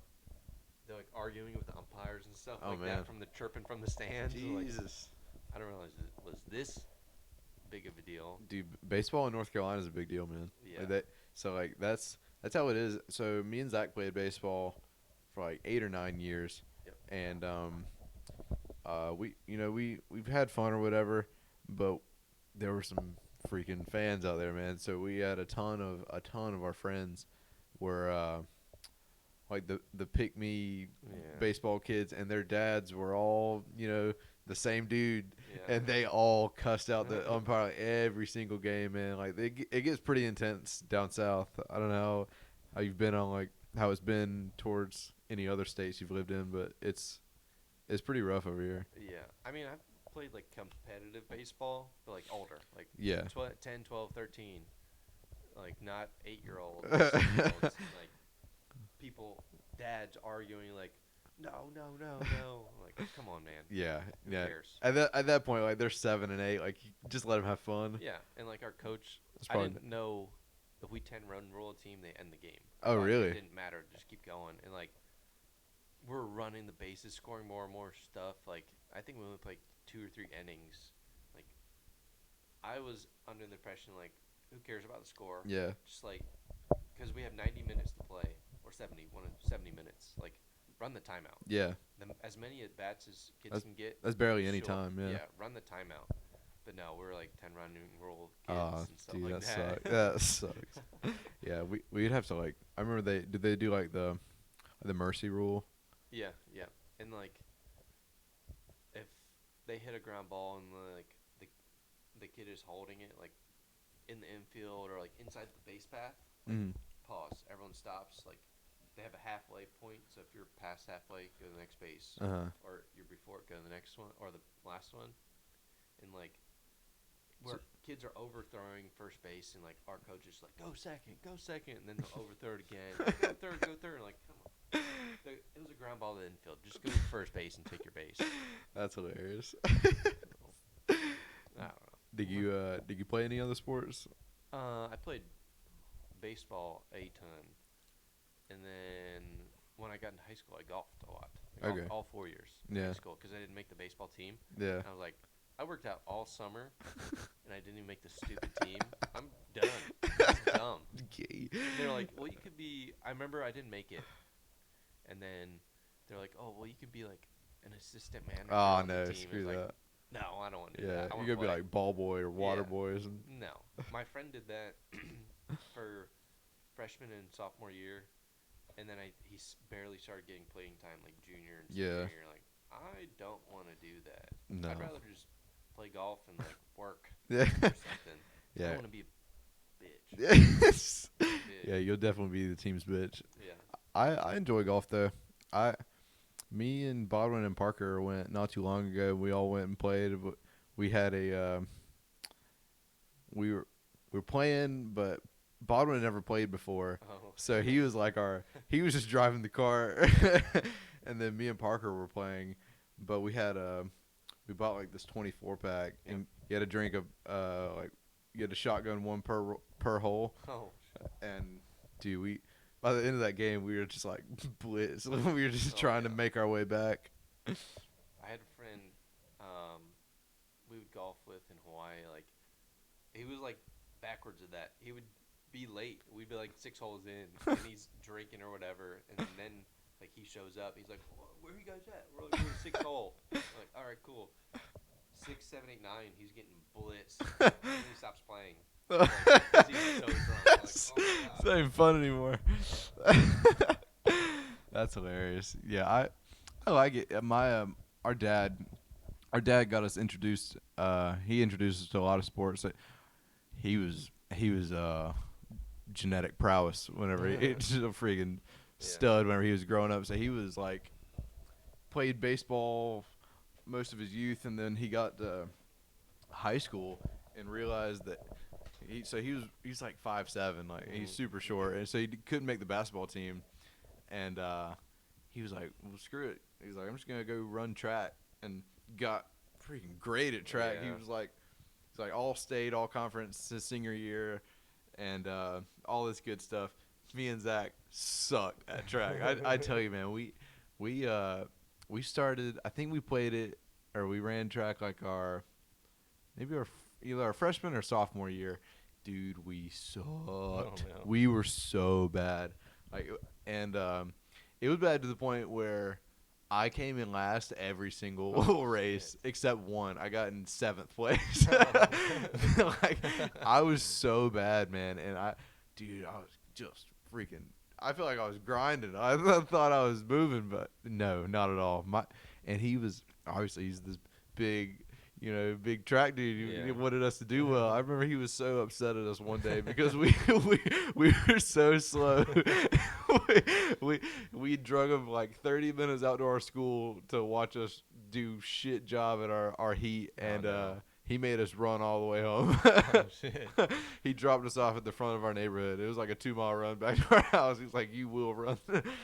No, I never did track. When I got to my Campbell, like, I was a good runner. Like, me and Mike so were 1 and 2, like, in the company, and they're like, "Did you do track?" I'm like, "No." I don't know. Maybe I would have been good.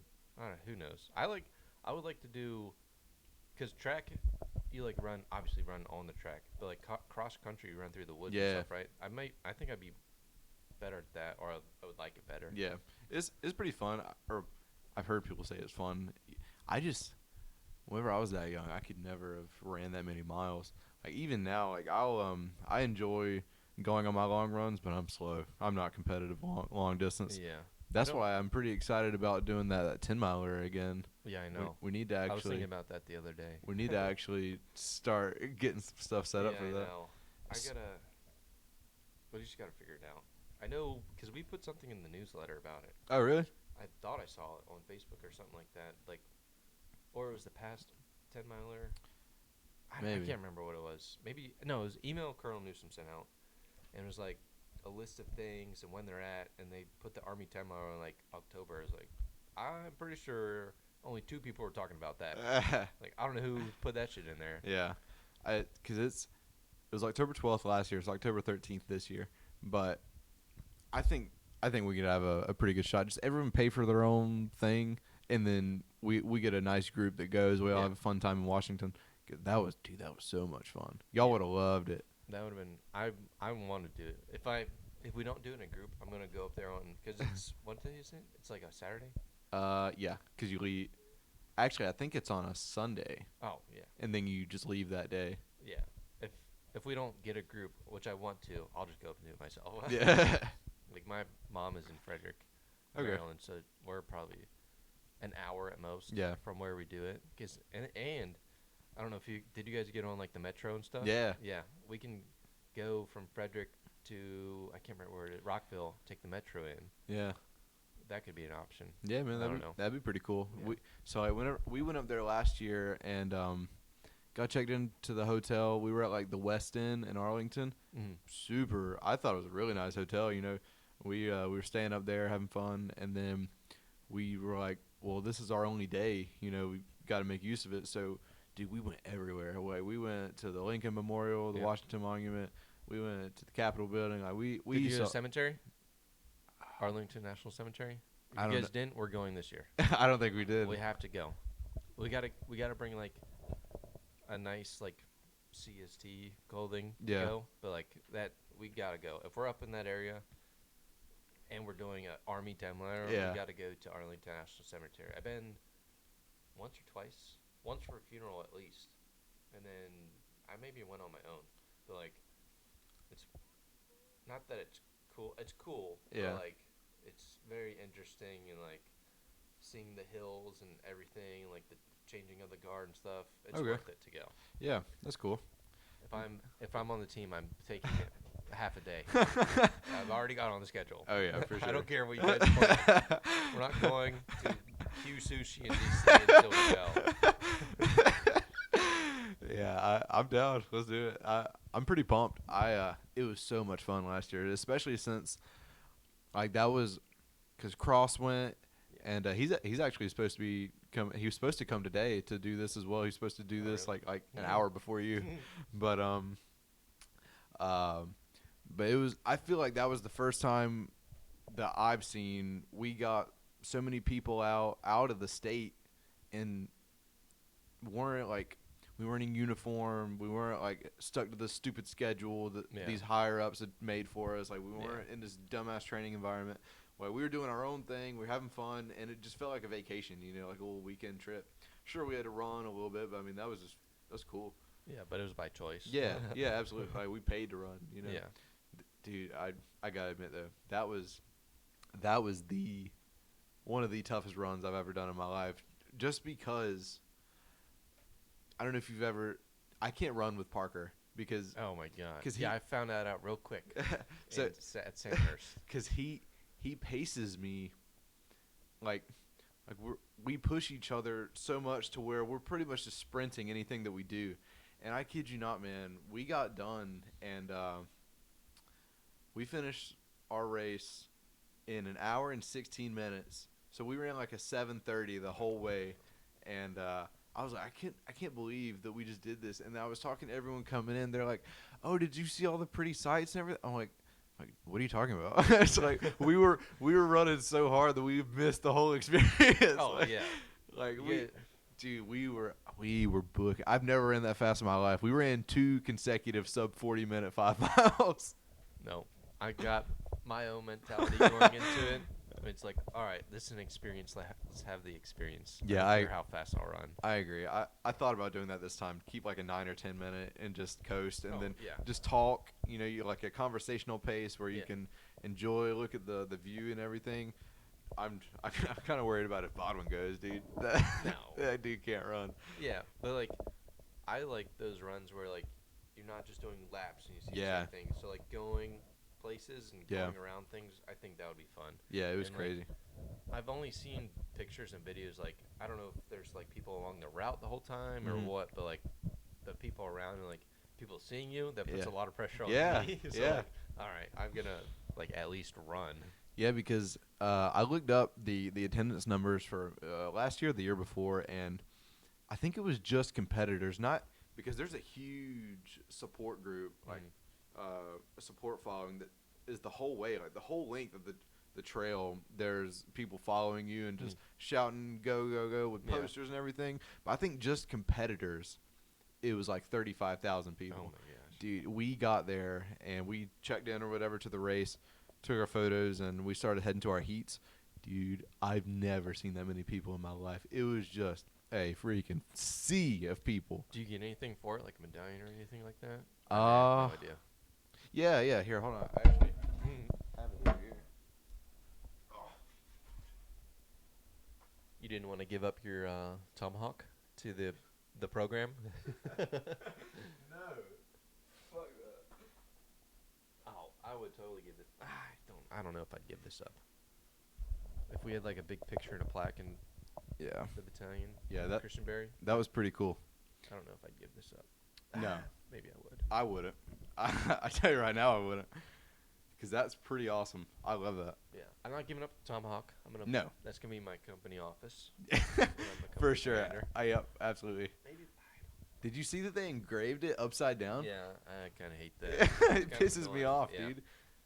I thought about just turning it over and doing it the same way, and then. I think you can unscrew the actual blade and flip it. Yeah, I just don't don't. know. I You haven't looked can. at it I in a think it's like a while. hex key, but I don't want to mess with it. Yeah, I'm scared. I have a plaque for it, or like a wood piece for it, just sitting in my garage for like the last 8 months because I haven't done anything with it. Nice. Because I need to figure out a way to attach it to it, and then I wanted to get, our picture from when we had the trophy up and stuff Yeah. like that. I wanted to get that like laser engraved Oh. on a piece of metal, and then like I had this ECU Pirate plastic clear thing that I was Mhm. gonna put on there, like the picture and stuff like that. I Very just cool. haven't done anything. Yeah. I have none of it. I have the pirate logo from UBE. I have the tomahawk, and I have the backwood. Yeah. But I think like the laser engraved picture is something dumb, like $100 or something like that. Oh. So, maybe I could probably just get like a normal colored picture and then put it on there somehow. I don't know. I know for damn sure though, I'm not giving that up. Like, if you asked me to put that in a frame and keep it in Seabury where people are gonna spit on it, Yeah, heck no. I don't even know where our brigade competition trophy is. I think it's in Mr. Johnson's office, I think it might be downstairs. I don't know. Downstairs in the storage closet. Yeah, dude. Look Probably how, the look greatest, how proud we are. greatest achievement we've made in freaking 15 years, shoved in an office. Yeah. No one can see it. Yeah, and what's crazy about the 10 miler to me is that like it's such a cool event. Like Zach came up to me one day and was like, "Hey," Mr. Johnson told me about it, and I was like, "Yeah, it's super cool. We should do that." And he was like, "The problem is, where do we get the money?" And then Zach was like, "We can just fundraise." And then we built it up, and it was so much fun just getting everything set up. But they don't. It's like they don't even advertise it. No. They like no one even knew about it. Yeah. Everyone that we asked to be on the team was like, "What is this?" Like freaking 10 miler team. What are you talking I know about? bases will do it, but like competitive. Yeah. Like their tryouts for the team, they pay for everything. It's like a TDY trip, but it's competitive. Like it's like your good runners go, Yeah. not like, oh, do you want to come to the Army 10 miler? Sign up, we'll pay for it. No. Yeah. Like you're competing. The best, yeah. Yeah. It's pretty But- cool. I think we saw some 10th Mountain there and some Yeah. other Yeah. people. I know we haven't talked about it, but I'm still 100% on board. We just gotta. Every one of us like we gotta figure this out. Like somebody's got to take a step forward. Yeah, I feel like me and you are probably like the only people who've actually put any interest in it. Yeah. And me and Zach a little bit, but we already have a group of people that we already know we would like to ask and that would want to do it. That's what I'm worried about. Putting out in a battalion email. No. Yeah. We are not doing that. We select who we get to go. Because, dude, if I have some freaking nerds show up. But then, what if it's on a Sunday? We don't need university excuse absence. No. And I know I set up my schedule for hunting Oh, yeah? next semester. So I have Spanish at like noon to 1. So I can go morning hunt. And I Nice. can go evening hunt. And that's No on way. Mondays and Fridays. So I know I'm out of class at 1 p.m. on a Friday. Yeah. Because I can hunt that Friday evening too. Or I could just skip that class. Just go all My day. GPA doesn't matter next semester. Yeah. And then we leave early. I can fit 4.5, 5 in the truck. Oh, yeah. Yeah. We could do this. That is crazy, dude. The actual logistics for this would be so easy too. We need to start like a group chat or something Yeah, I know. because we all leave soon. Bobden literally leaves tomorrow. We're catching dinner tonight. You should come with us. You're gonna hit up some Longhorn. Yeah, I don't know. I don't know what's going on at the house. I have people to answer to. Yeah, yeah. But it's so hard to organize anything because everyone's leaving and Yeah. you know what I mean. Did you see those 2 emails from Lamb and McNair? Yeah, Like, I didn't look at them. Yeah, I know. I need to put one out. Like, hey, we need to start scheduling some PTs, and people need to build con ops, or I'm going to Yeah. start picking people. Oh yeah. But I don't know. Maybe I just let it crash. Maybe. But, yeah, because it'd be nice if we had like 4 weeks prep. Yeah, I was thinking 3. Get us through the first Cub Yeah. and like kind of figure out from there. The man, I just lost my train of thought. Anyway, the 10-mile routine would be cool. I had so much fun with it last year. I really want to do it again. It is a little bit expensive. I mean, but if you get 4 people to share a hotel room, Yeah. it was me, Zach, Gina, and I shared a bed with Shitabi. It could be worse. Yeah. I flew from Germany to Benning to go to a course, and I met some dude at the Columbus airport. And like, I had my army bag, and he has his army duffel bag. I was like, "Are you here for this course?" He's like, "Yeah." I was like, "What are you doing? What do we do next?" He's like, "I'm going to my hotel that I booked." I was like, "Well, you got a hotel?" He's like, "Yeah." "Where are you staying?" I was like, "I don't know." And he's like, "Well, if we don't start until tomorrow. If you need to stay with me, you can." I was like, "All right, cool. What's your name?" And like, that met one dude one day, and we shared a hotel room that same night. I think I was on the floor, and he was in the bed. I don't remember. Or we did the whole put the pillows between. Get a little wall going. Yeah. I remember because I was like, before I saw him, I called my squad leader. I was like, "I just got here. Yeah. What do I do now?" He's like, "Go to bed." I checked in. I was like, "How do I get there?" I was like, "Holy shit." Jesus. Because I didn't know any of that. Yeah, Because no. I was flying from Germany. I Yeah. had no clue what to do. This was my first like big army school Uh-huh. that like I had to go to. What was it? RSLIC, Reconnaissance Surveillance Leaders course. Tell me about that, because you're actually the only person I have ever met that went there and actually told me a little bit Oh, about. I it. didn't pass, but I Oh, I you went didn't there. pass? No. I thought you passed. No, I failed land nav. No way. Yeah, it was super hard. I think it was like a week. We did a bunch of radio classes, like PT tests, stuff like that, and then like the first go no go event was land nav. Yeah. So I went out. It was 2 times. the first no-go event. Yeah, it was. Yeah, well, PT test, like if Oh yeah. Yeah. not failing yeah, a right. PT test. Yeah. And like went out, did land nav, and I remember like you had to find 3 out of 5, 4 out of 5. I can't remember, but I ran. And they had time windows. Like you need to get to point 1 by 2 hours in. Oh damn. You need to get to point 3 by 5 hours in, and then you have 7 hours to get 4 points. Uh-huh. I was like, okay, cool. And like I met those gates, but I was running the whole time. I started at the top of Red Diamond. I ran probably 2 or 3K through the woods, through the swamp to my first start point, and like plotted that. And then I got second point, and I can't remember getting to that one, but probably another 1 or 2K, and it was a start course, so I'm like going back. Mm-hmm. And then getting to my third one, it was day into night, and I'm running, and like I come back across a pack of boars, and I'm like, oh no. Oh my I got gosh. a tiny little knife, and like trying to run by them, my knife pointed at them.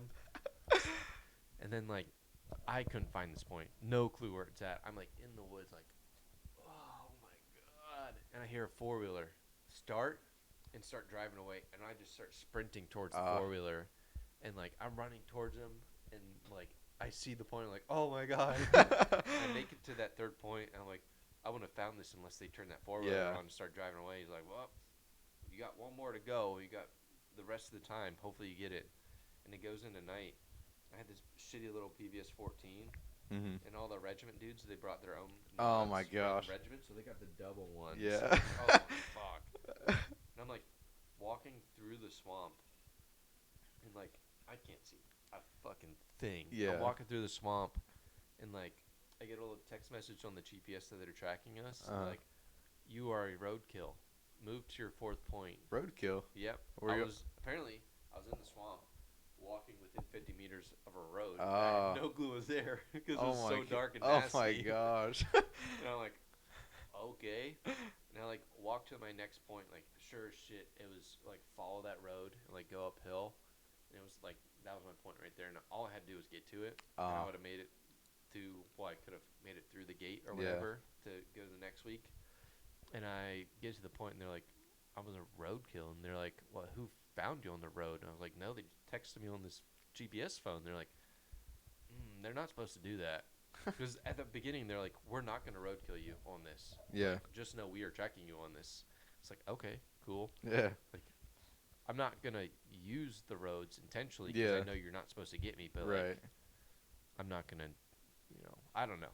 But like they road killed me, and I told the guy, and they're like, "Wow, that's not good. Hopefully you do better next time, on the next one, in like 2 days or whatever." Oh my gosh. And like I don't even remember what I did. So they failed you? Like, did you bring that up? Like, oh, I was a specialist at the time, so I brought it up, and they're just dicks. Like, no, you're roadkill. Yeah. You got next land nav in 2 days. Figure it out then.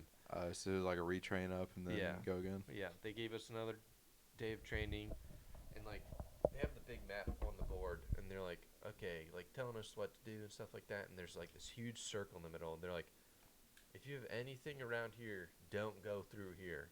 I'm like, okay, cool.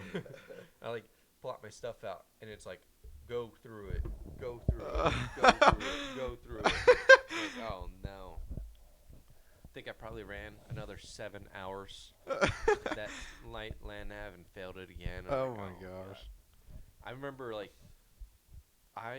in the time I was just so nervous. I was running the whole time. Like, didn't feel anything. I got finished and like my shoulders are blown out. Yeah. Was it with a ruck? Oh yeah. All my feet are just messed up from the ruck and stuff like that. And I was super disappointed. And I got back to Germany, and the same platoon started to like caught us sleeping or whatever. Yeah. It's like, what? I don't even like. You didn't come back, and I'm like screaming at you, like it's okay. You can go fail. Like, do you know how many people I sent to RSLIC before? Mm-hmm. It's like, I don't know, probably a lot. He's like, no, like 4 people. Like, oh, okay. That makes me feel a little bit better. It's like, I sent 4 people, none of them passed. You went. Good try. Yeah. Like, you failed things. So, like, I don't know. I think that was good. Yeah, it's probably a good learning opportunity. Yeah. I'm glad I failed something. Not that I obviously want to pass, but, like, going forward into any other school I went, like, I just think back to that time and I just pushed so much harder. Yeah. What would that school have done for you? What else would you have done while you were there, and how would it have applied to what you were doing? They do like long range surveillance stuff, so like way out in front. They do like subsurface hide sites, so like digging a hole, like putting a little spider trap on top, and you're like observing. They do urban surveillance, so like you're making screens and like running a little radio antenna to the top of the building and stuff like that. Okay. They have a free fall event. No way. Into it, so like if you're qualified, you could go. Like SF dudes, they'll free fall into a training event. That's crazy. Spies and fries into it. So like, the school itself is super cool, but if you could work there, that'd be super awesome. Yeah. It's extremely small knit. Right. Like, the regiment reconnaissance dudes, they all go through that school. Yeah. And like, oh well, your instructor's leaving. That's free fall. We need a free fall guy in case we have some guys coming to school that are free fall. Like, go to free fall. That's so cool. So, I don't know. Oh well. So how would that have applied to you in Germany? Would you have just been the freaking it's just training sergeant on that, or? Yeah, and like it's just another tool in the tool belt. Yeah. Like, they do a lot of long range comms there, and I just after that we got long range comm stuff, and I just kind of picked it up and like taught it to my company, and then like we got super high praise because we were using this stuff. I remember I was using a SATCOM antenna talking 20-30 kilometers back to the squadron, and like I'm talking to the squadron and they're like, who is this? And I'm like, what was I, like White 2 or whatever? Yeah. White 2, and I'm like, who is that? Like, Pale Horse, 2nd platoon, 2nd team leader. Like, whoa, how are you you're like really far away from reaching us right now. And they're like, yeah, I'm on SATCOM. That's crazy. Because like my company comms guy couldn't even get SATCOM up. And then I taught my friend how to do the HF stuff. So he's same thing, talking 20-30 kilometers away to the squadron talk, and like just going through that little bit and how they use it in RSLIC, because we got a little bit of that training, and then picking it up on my own, that helped a lot too. So that is pretty cool. I'm sure that'd be insanely useful to have that knowledge. Whenever you were in Germany, were you part of the 173rd? No, I was 2nd Cav Regiment. So 173rd, most of them are in Italy. They have a Cav squadron in Germany. Mm-hmm. But there's 2 different units there, 2CR and then 173rd. So Okay. I was 2CR. I gotcha. Yeah. That's pretty cool though. The I was just curious. A couple of guys in my unit are prior 173rd, and they always talk about how awesome it was. Yeah. The after Germany, you went to Texas. Yep, that's recruiting. Yeah, that was super fun. I'm sure. Yeah. I was in Benning in my first sergeant called, like, you need to check your email this weekend. Yeah. Okay, what is that for first sergeant? He's like, I don't need to check your email this weekend. Went to the Ed Center, and I saw I was on orders for recruiting. I was in a school, and I was super pissed. That sucks. And, like, he's Would like, you yeah. would you have rather done DS? I don't know. I don't know. That'd have been tough. Yeah. I went into recruiting with a bad attitude, but Kind of like they screwed you. yeah, kind of. It's And kind like I didn't want to do it. Yeah. So that I didn't do well because I didn't want to do it. Yeah, that's part of a requirement though, right? Like once you it's highly preferred that you do something like that to boost your profile to make 7. Highly encouraged to, like, you're supposed to, like, do your job stuff and then, like, kind of give back to the force. Yeah. And then you go back. So you just didn't really know it was coming. No, I wasn't expecting it at all because I was still an E5, and then I got back from that school. You're an E5 recruiter? No, but I got back from that school, and, like, they held a board, and I was probably 2 days back, and I was like, I don't have shit. Mm-hmm. They're like, just come to the board. Yeah. I don't have shit, and they're like, come to the board. And then my sergeant major was, like, talking me up. He's like, you went to this school. Did you have, like, any prior knowledge on this stuff? Like, did you train up to this stuff, or you done anything like that? I was like, well, I just kind of learned it on my own in my free time, sergeant major. And he's, like, looking at all the board members, like, okay. And he's, like, talking me up the whole time. Yeah. And, like, at first I wasn't sure what was going on. Then I kind of got caught on to it. I was like, okay, let me talk about myself in a good manner. Yeah. And then he looks at all the board members. He's like, you guys got any questions for sergeants? And they're like, nope. Because I was the last one, too. Yeah. He's like, all right, Sergeant Koch, we decided you're going to be promotable. I was like, roger that, Sergeant. Nice. Like, all right, get out of here. Like, I didn't answer any questions. He's just talking to me the whole time. That's pretty cool. So I was promotable leaving Germany. I went to advanced leaders course en route. Okay. So I went from Germany PCS, Mm-hmm. then went to Hood to do ALC, Gross. and then I went to my recruiting station before I went to recruiting school, got promoted, and then I went to recruiting school, and then came back and started recruiting. Jesus Christ. Yeah, that was I was gone a lot that year. How much time did that encompass? All of that moving around, training, schools and shit.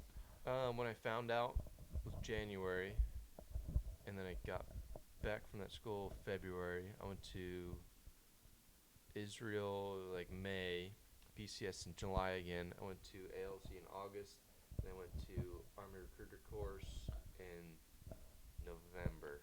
Jesus Christ. I think I was gone like 26, 27 weeks that Oh year. my gosh, Yeah, dude. and a PCS. Moved across an ocean. Oh my gosh. What were you doing in Israel? A sniper competition. Oh. Yeah, we just passed school, and then like an international competition was coming up in Israel, Mm-hmm. and like we just got done, so like our squadron was like, all right, you guys go. So this school that you finished, what? That Was was it sniper school? Yeah. I've met you. You may be the second person I've ever met that's went to Army sniper school. How was that? That's pretty freaking rare. Yeah, it was fun. It's like everything you dream for as like a kid. Like every kid's like, oh, I don't want to be a field artilleryman. Yeah. I want to be an Army sniper. Yeah. So that was super cool. And then it was one of those, like we were talking about looking ahead. Like Yeah. I heard through the grapevine that we have slots. So that day I got a physical. I did all my mental evals. Then brought a full packet to my school's guy. Hell yeah. I want to go to this core state because I know we have slots. Here's my full packet. Hell yeah. They're like, okay, we're ready to sign you up. Yeah. So So I went. I had no prior knowledge. So I'm like looking up, calculations and stuff like that. Mhm. Like watching every video I can, and like I like their first event is like a group in zero. Yeah. So I went to the EST and I was like, people dog on the EST, but I'm like practicing my group in zero for hours. Yeah. I go out there, knock it out. Hell yeah. First iteration, like they had 5 dots, and like 4 out of 5 had to be 5 out of 5 Yeah. groups, and like knock it out super easy because it's iron sights. It's like your standard Yeah. zero, and like drill sergeants are getting kicked back. Like, Oh, the 2 other guys I went with, they got kicked back, and like that's crazy. train up, I was like, hey man, my units, my company's got this EST. You want to go? And they're like, no, EST's stupid. Yeah. It's like, okay. Okay. So I'm like sitting on the bleachers passing, and they're like shaking their head like, I didn't get it. And I'm like, Damn. Should have went to the ESD. yeah. But they eventually, one of them went back and passed, and the other, he was like a specialist. He failed, so he got kicked back and went back to Germany. But then like everyone went there with like 2 to 4 people. Mhm. So like they all like, they're like, all right, you guys need to figure out who your shooters and spotters are. Like team up. And like people are like him pairing up, and like it's me and this dude, old E6 from Bliss, and we're like, we're the only ones left. Like, you know how to do sniper shit? He's like, fuck no. He's like, what do you know about sniper shit? I'm like, I have no idea, man. We're like, all right, let's do this. So who was the shooter? Who was the spotter? We both did both. Okay. So you shoot, and your spotter spots your rounds. Yeah. And like, it's out of like 10 points. Uh-huh. So you shoot 5 targets, and they spot your 5 targets, Uh-huh. and you got to get like combined 8. Okay. So I shot my 5.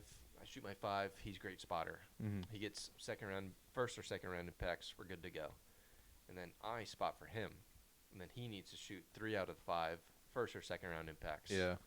So we somehow, like, we started 40, 50 people, and we're like down. I think we graduated with like 22. No way. Yeah, and somehow we made it. That's crazy. Like the last live fire, we made it through M110 day, M110 night, movers, 2010 day, night, 1 and 2. And we're on our last qualification, and like we're at 7 out of 10 or whatever, Uh-huh. and we fail it first time, and then we get back together, and then we pass it the second time. We were 8 days from graduation. We dropped 8 people No way. on that final qualification. So we already did like 4 or 5 quals before that. 8 days before graduation, we dropped 8 people. Oh my gosh, dude. And like, I remember we failed it the first time, and then the dude is like, "It's all good, guys. Like, go back and pass it this next time, or maybe like you made it this far. Like something happens out there, you'll come back another time." And we're like, "We're never getting sent back. We're not real snipers." No.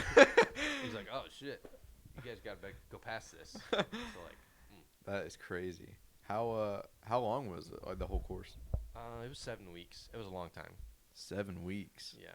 That Damn. was a ton of shooting. Like, you'll shoot every single day, and then like either you shoot like morning day qual, Mhm.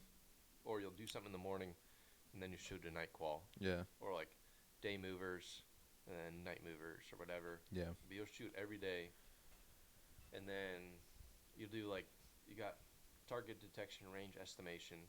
So they line you up, and you have to find like 20 different things scattered throughout the woods, and then they'll line you up, and they'll send a person out there with an Ivan, and you have to do like within 10%, Mhm. and just by eye. So they'll be like 400 yards away, and you have to say like 4 or 310 or 390, 410. So we're in that gap, and then they'll do one with your optics too. Mhm. That's like 5% Yeah. estimation, or plus or minus. So same thing. They'll go out there, put the Ivan on the stick, and you have to measure it with your reticle, and then write down your distance. That's crazy. So those were the first 2. Well, like those 2, and then M110 day qualifications were like all kind of within the same week and a half, 2 weeks. Yeah. And then you go into stalking. That was awful. Ooh. I failed every single practice, and then I passed the only one that mattered. No, I passed the second graded one. So you have Oh two my graded gosh. ones, and you have to pass one of the two, and I passed the second graded one. Stalking. Walk through that. What is that? Like having to not be seen? Yeah, so you start at a start point, and they don't give you a map or anything like that. They tell you in this direction there's a truck. Mm. And then you have to move to the truck undetected. And then you have to set up a firing position, all undetected. And then you have to aim it inside the back of an LMTV. Because, like, they got the canopy on there, and there are two dudes sitting on the edge behind us, just scanning the whole time. Yeah. And then you set up, you shoot, and then everyone freezes. And then the walker, like, who shot? And I'm like, I shot. Like, not moving at all. Like, don't wave at him. Like, I shot or whatever. He's like, I shot. And then the guys in the back of the truck, they'll hold up a letter, they either in front or on top of the binos. Mm-hmm. So I was like, in front, and they hold it up, and it's like a white square with like a black letter, and it's like, I don't know, Quebec. They're like Q's with like tiny little dashes. Yeah. Or like P's and F's Uh-huh. and stuff like that. So they're like similar. It's not like an S or a T. Yeah, or some whatever. super easy. Yeah. So they're like the harder letters because they could, like, I don't know, I'm 300 meters away. That could be an O or a Q. Right. So they hold it up, like, okay, that's a Charlie. And they're like, candidate says Charlie, and they say correct or whatever. Mm-hmm. So they hold it up for 30 seconds. 30 seconds up top or front. And then, like, if you're good, then they walk on you. So the guy out in the field with you, the walker, he holds up his thing, his stick with the VS-17 panel, and he's like, okay, I'm walking on the student now. And then both guys in the back of the truck are on their binos looking where that person is, trying to find you. Yeah. So I think there's like a certain sequence they got to do, or like amount of turns and stuff and guesses where they have to find you. They're like, he's like 2 steps forward, sniper, 2 steps forward, right steps forward, back, sniper, or whatever like that. That's crazy. And like every time I got busted. And then the last graded event, I shot because one of the Ranger Bat dudes, he passed everything. He's like the best shot in the class or whatever. He's like, this is the next spot that they're going to use. The truck is going to be down there. So I found my spot, and I like get into my spot, and I'm like in a terrible position. Like I'm not like kneeling, and I'm not fully standing. I'm like this, and I shoot. I call my target or whatever, and I'm like as still as I can be, and like, I'm like, this fucking hurts to the guy. Jesus Christ. And he's like, it's all good, just a little bit longer. And he's like walking, and like he's going away from me. He's like, they have no fucking clue where you're at. They have no clue where you're at. Just stay still. And he's talking to me the whole time. That's insane. Because he's like an old civilian dude. He's like, they have no clue where you're at. Just stay still. And he's like walking. They're like, sniper, and like, no sniper. And he like keeps moving around, like kind of near me. He's like, they don't see you. They don't see you. They have no clue. And then like, no sniper. And they're like, okay, we don't see him. And like, it's not over. Yeah. So he's like, good stock, what's your name or whatever. They repeat it up on the radio, cool. And they're like, all right, exfil. And like, the whole time he's like, don't fucking move. Give him a few minutes to like look around and shit. And I'm like, just in the awful position, like, oh my gosh, dude. And like, I get down, and like, I'm like, there's another cadre there, like cadre walking throughout. Mm-hmm. And he was a scout too. And I like reached my arm up behind a tree like this, and I'm like grabbing things, going super slow. He's like looking around. He's like, that was so slick.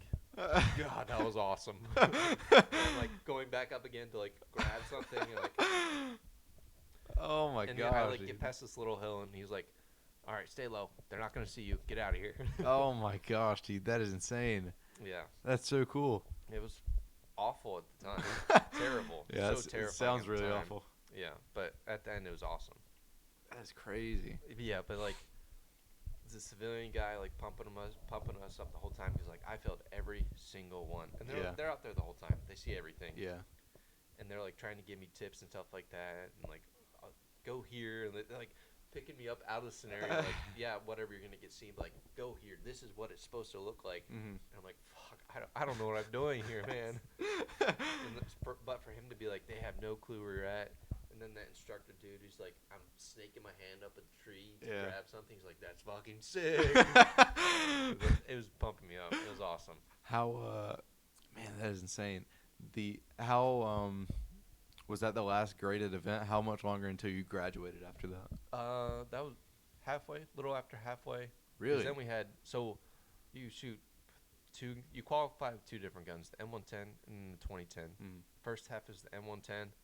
You stalk with the M110s, and then you move to the 2010s. So we had movers, day, night, all kinds of stuff like that. And then we had like a fan fire with the 50 cals. Okay. And then we had, like, what did we do? We had like a team thing. Then we had final shot. We did like this weird like, what is it? Like training event where we all went into the buildings. We set up our screens, did like a little mock. We saw a guy. We reported up on him and stuff like that. And then we're leaving, and like everyone knows you ruck like 12 miles. Then you go to your final shot. Well, ruck, final stalk with a team member, and then you do a final shot the last day. And like we're getting out of this village, like all right, let's get on the Humvees. Let's get out of here. The company commander and first sergeant show up with like 5 huge logs. And we're like 20 people with huge logs. We have 50 cals, M110s, M2010s, like rucks, all the shit. Yeah. And like we walk 6 miles back to camp.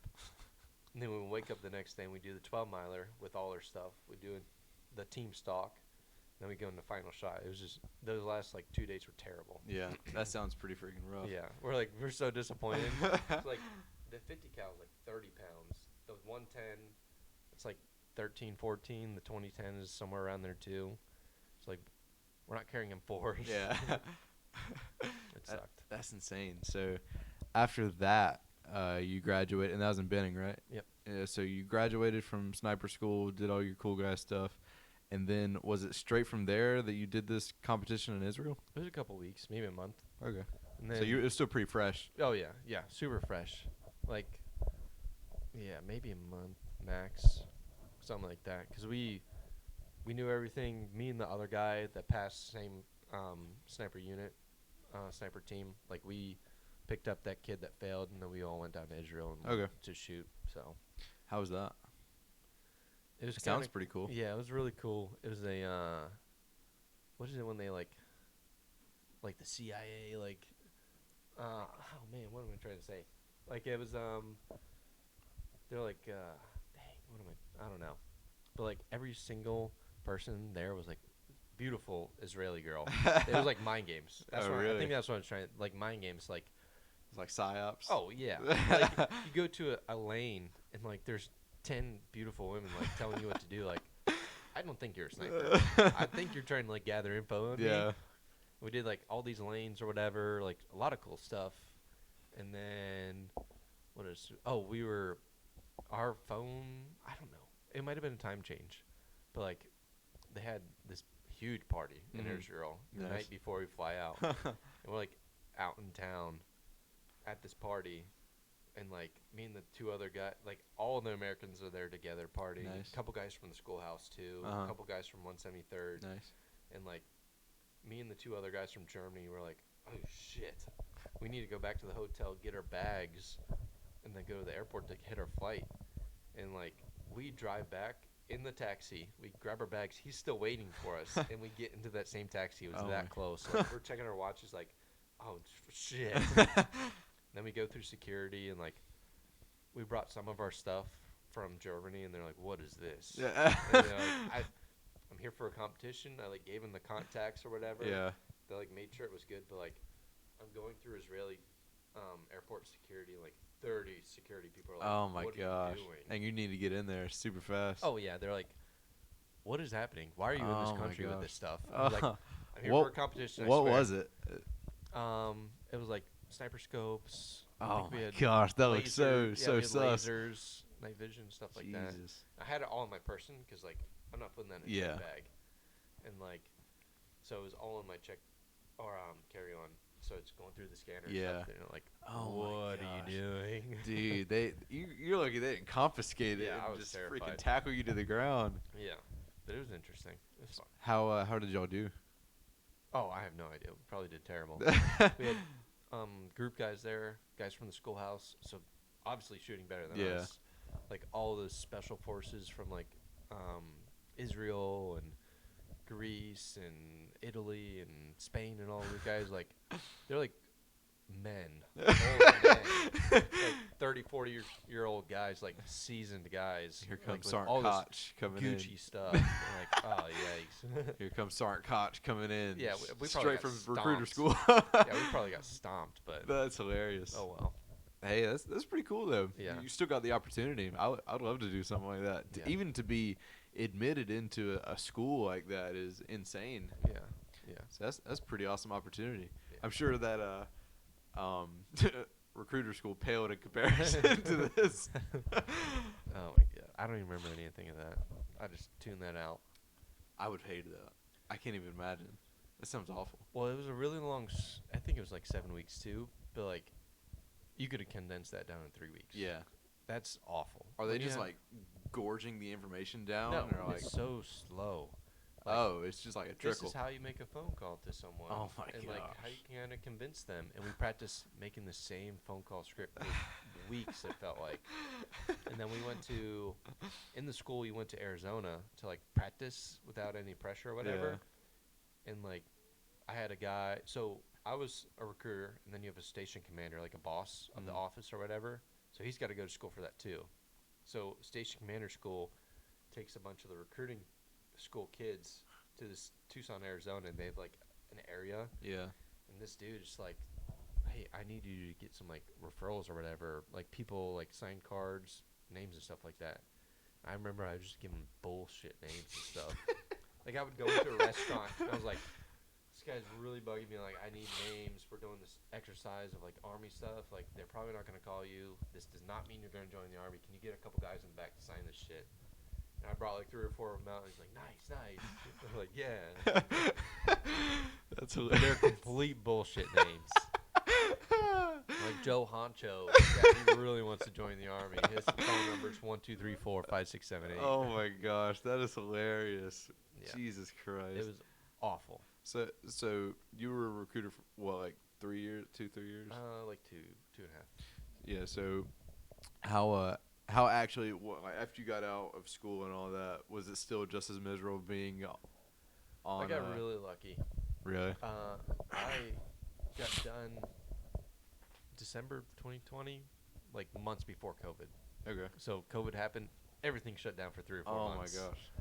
And then it started to get back normal, and like our office boss was like, why are you so bad? I was like, I don't know what to do, man. Like, come out there and help me or something. And he's like, yeah, I'll be out there. And like, he was always in his back office. Like, Oh he wouldn't my come out, gosh, yeah. help us or anything like that. Like, he wouldn't, if people came into the office while we were out trying to like meet people face to face, like he wouldn't write their names down and put a little sticky note on our Oh my desk or gosh. anything like that. So it was awful. Like, me and 2 other infantry dudes, like we went every day.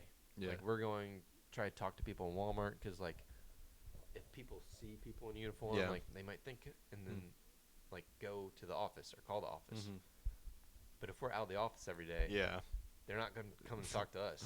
Right. So like the fat dudes that sat in the office, like phone call ring. We always call them the fastest hands in the East. Like less than 1 ring, he's already got it. Or like he had a standing desk, and we had like, you ever seen those like bulletproof desks Yeah. or whatever? I'm Yeah. like sitting behind that, like sending my text messages out. He's standing desk, and he sees someone walking through their front glass, and he like walks past all of us, opens the door, and like, hey man, what's up? Oh Like, my takes gosh, them back. dude.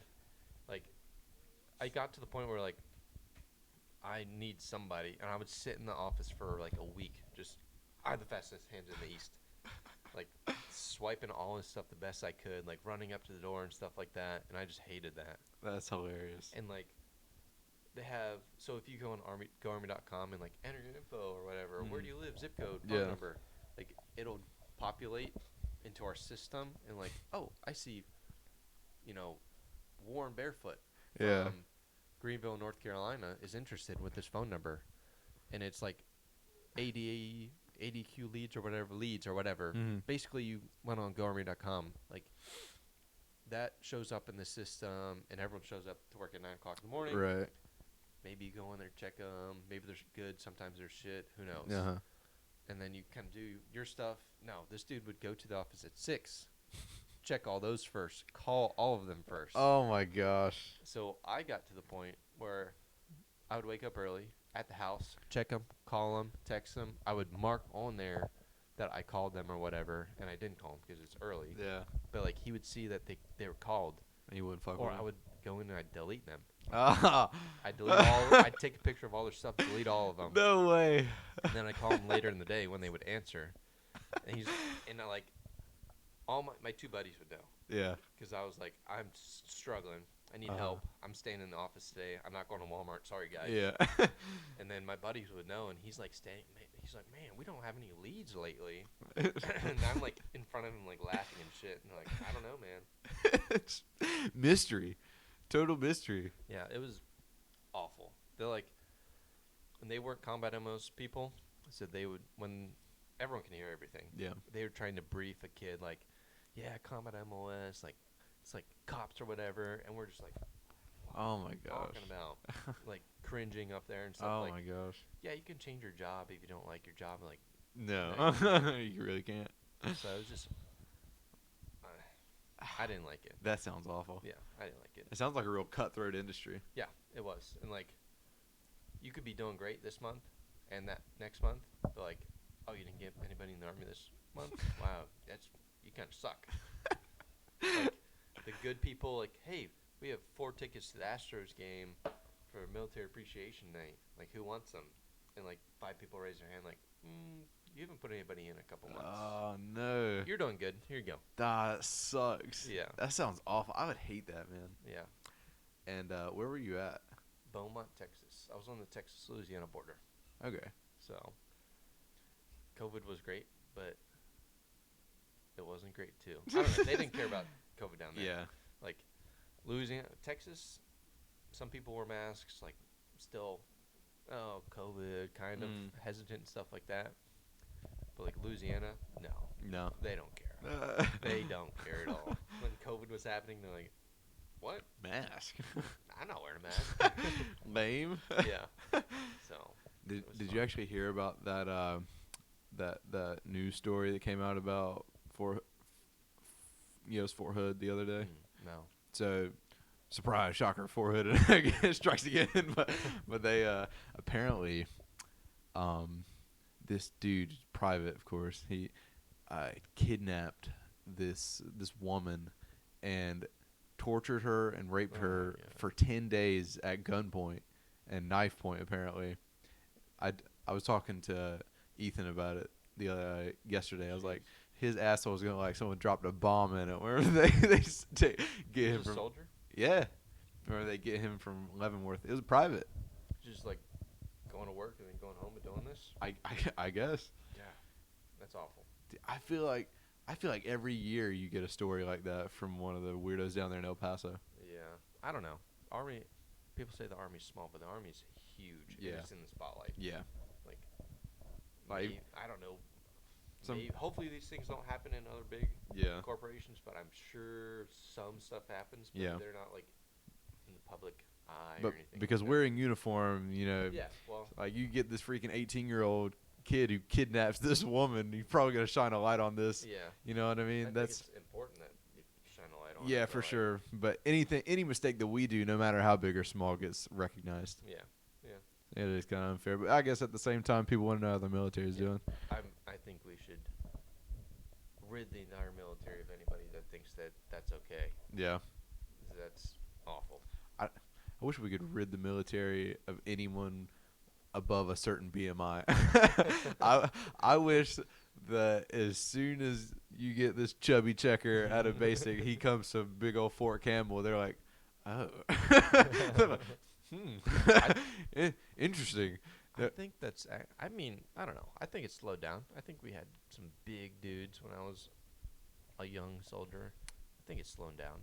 Yeah, I feel like I've definitely seen less because I was talking to. So I had Zach in here. He was our first episode guest, and that was what we talked about was how the Army has freaks of nature. Yeah. Like the most in shape people I've ever met in my life are in the Army, Yeah. and you got people like Reyes and people like Kerrigan, and just insane like motherfuckers out there that just do anything, but then sometimes You got the other end. yeah, the other end of the spectrum comes in a little strong, and you get some freaking whale in your unit. Yeah.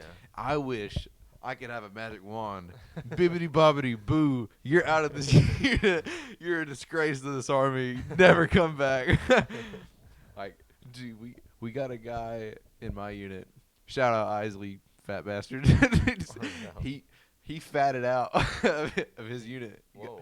Got stuck with us. Like, I think he was stationed in Korea for a little bit. We were reading his profile. I mean, that is a way. If you're got someone that you don't like or something like that, send them a company headquarters battalion. Yeah, go. Not a good idea. You need good people in those spots too, though. Dude, I would hate that. You need good people in everywhere, all those places. So. Yeah, 'Cause be an if in you- shape good dude though. Yeah, but if you send stuff up to your company headquarters and like you have your shithead on it, like Yeah. oh wow, my aerosol packet never made it through and I didn't get to the course. That's Yeah. great. Maybe I should have someone competent up there. Yeah, I agree. Like, I just think it's crazy. I think because I know one of my buddies. We were out at JRTC, and actually any training event we've ever done, he's passed out. Like he just can't handle it. Like he can't do it. Like he can't. Yeah. Does he have the little things on his boots? No. No. That's not good. Well, yeah. Once you get one, you're way more susceptible Yeah. to more. Like, man, dude, he doesn't do it every time we go out. He can't do the ruck. He can't do the runs. The ACFT. He falls out of the 2 mile. Like, you can't do the sprint drag carry. Like, people like that should be barred from getting in a combat MOS. Or he needs to go sit in a dental office. Yeah. Or something like that. Like, imagine we go to war tomorrow. Even the guard, they're not going to be the 82nd or the 101st, Yeah. but they're going to be there. Yeah. they're going to be over in China or wherever the hell we go, Yeah. and people like that are just going to die. I was reading something. A company commander in the 101st, like the heat get stuff. Like when you go down to polk, obviously super hot. Like you need to run and exercise in the heat to get used to it. Like, Oh my gosh. I think he was saying like the morning PTs, yeah, they're great, Yeah. but like I guess it if makes you sense. know you're going to these things and you're going to be running and rucking and carrying pack during the day Mhm. in the heat, like you need to start exercising in the heat. Yeah. I don't know like the physiological stuff around it, but like Yeah. that makes sense. It makes sense. Like I'm running in the heat of the day. I need to start rucking in the heat of the day. Yeah. For CST too. Yeah, I agree. It's more of why I've been trying to do more of my runs in the middle of the day, just to get used to the humidity and Yep. kind of get used to that sun being on my back a little bit. Yeah. But dude, sometimes the goodness of being a Joe's, or if you just have shitty Joe's, is that you get to do it a lot. I remember. Dude, we were out one time, and it was 103 degrees outside, and our bay was like, this is the first thing I ever did with my unit. I literally got home from basic training, called my team leader or whatever. He's like, hey, you're going fucking JRTC with us like next month. I was like, oh no. okay, man. We were there for like 5 weeks. It was the worst. I got back, and as soon as I got back home, I had to go to that. But team leader Prince, he's freaking killer. He's still my team leader, but he's an ex-Marine machine gunner, and he didn't like how our cots had like a little bit of trash or whatever. Yeah. He was like, I'm gonna fix this. Like, we're gonna take charge here. Oh, yeah. Real make them swallow this pill. But they he took us out. He's like, grab all your gear, everything. So I think we didn't have our rucks, thankfully, but you had like your IOTV. I was a saw gunner, of course. So I had the spare barrel bag, the saw, and then whatever else you had. Tripod as well. Yeah. all shit like a retard.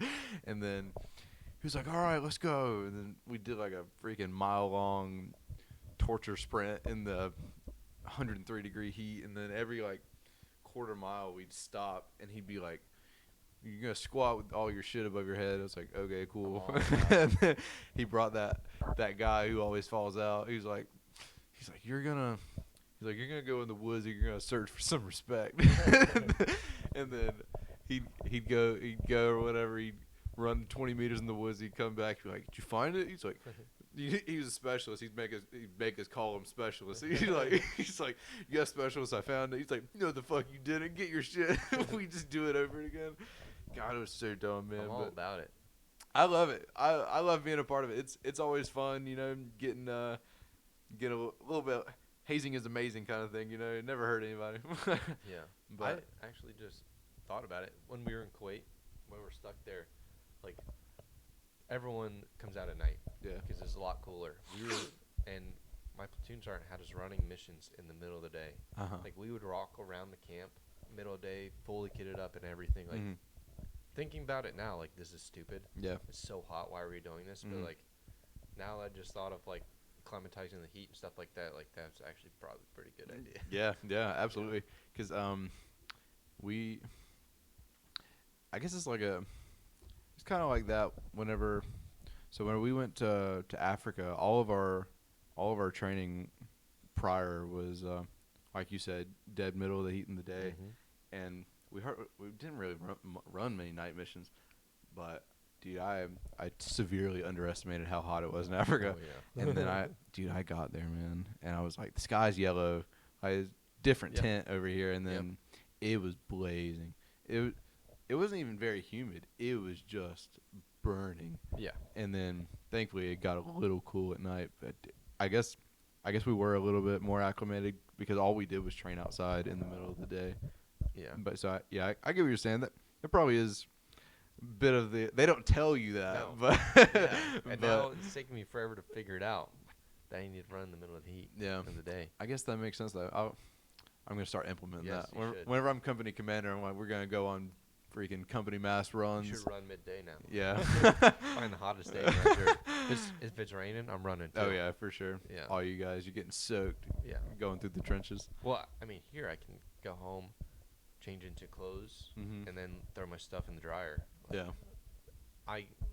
I'll get the little bit out of it of being super uncomfortable running in the rain and still doing it, in case because we're gonna get rained on. Next Yeah, week. for It's sure. gonna be hot. We're gonna get rained on. Gonna be laying on the ground for hours. Yeah.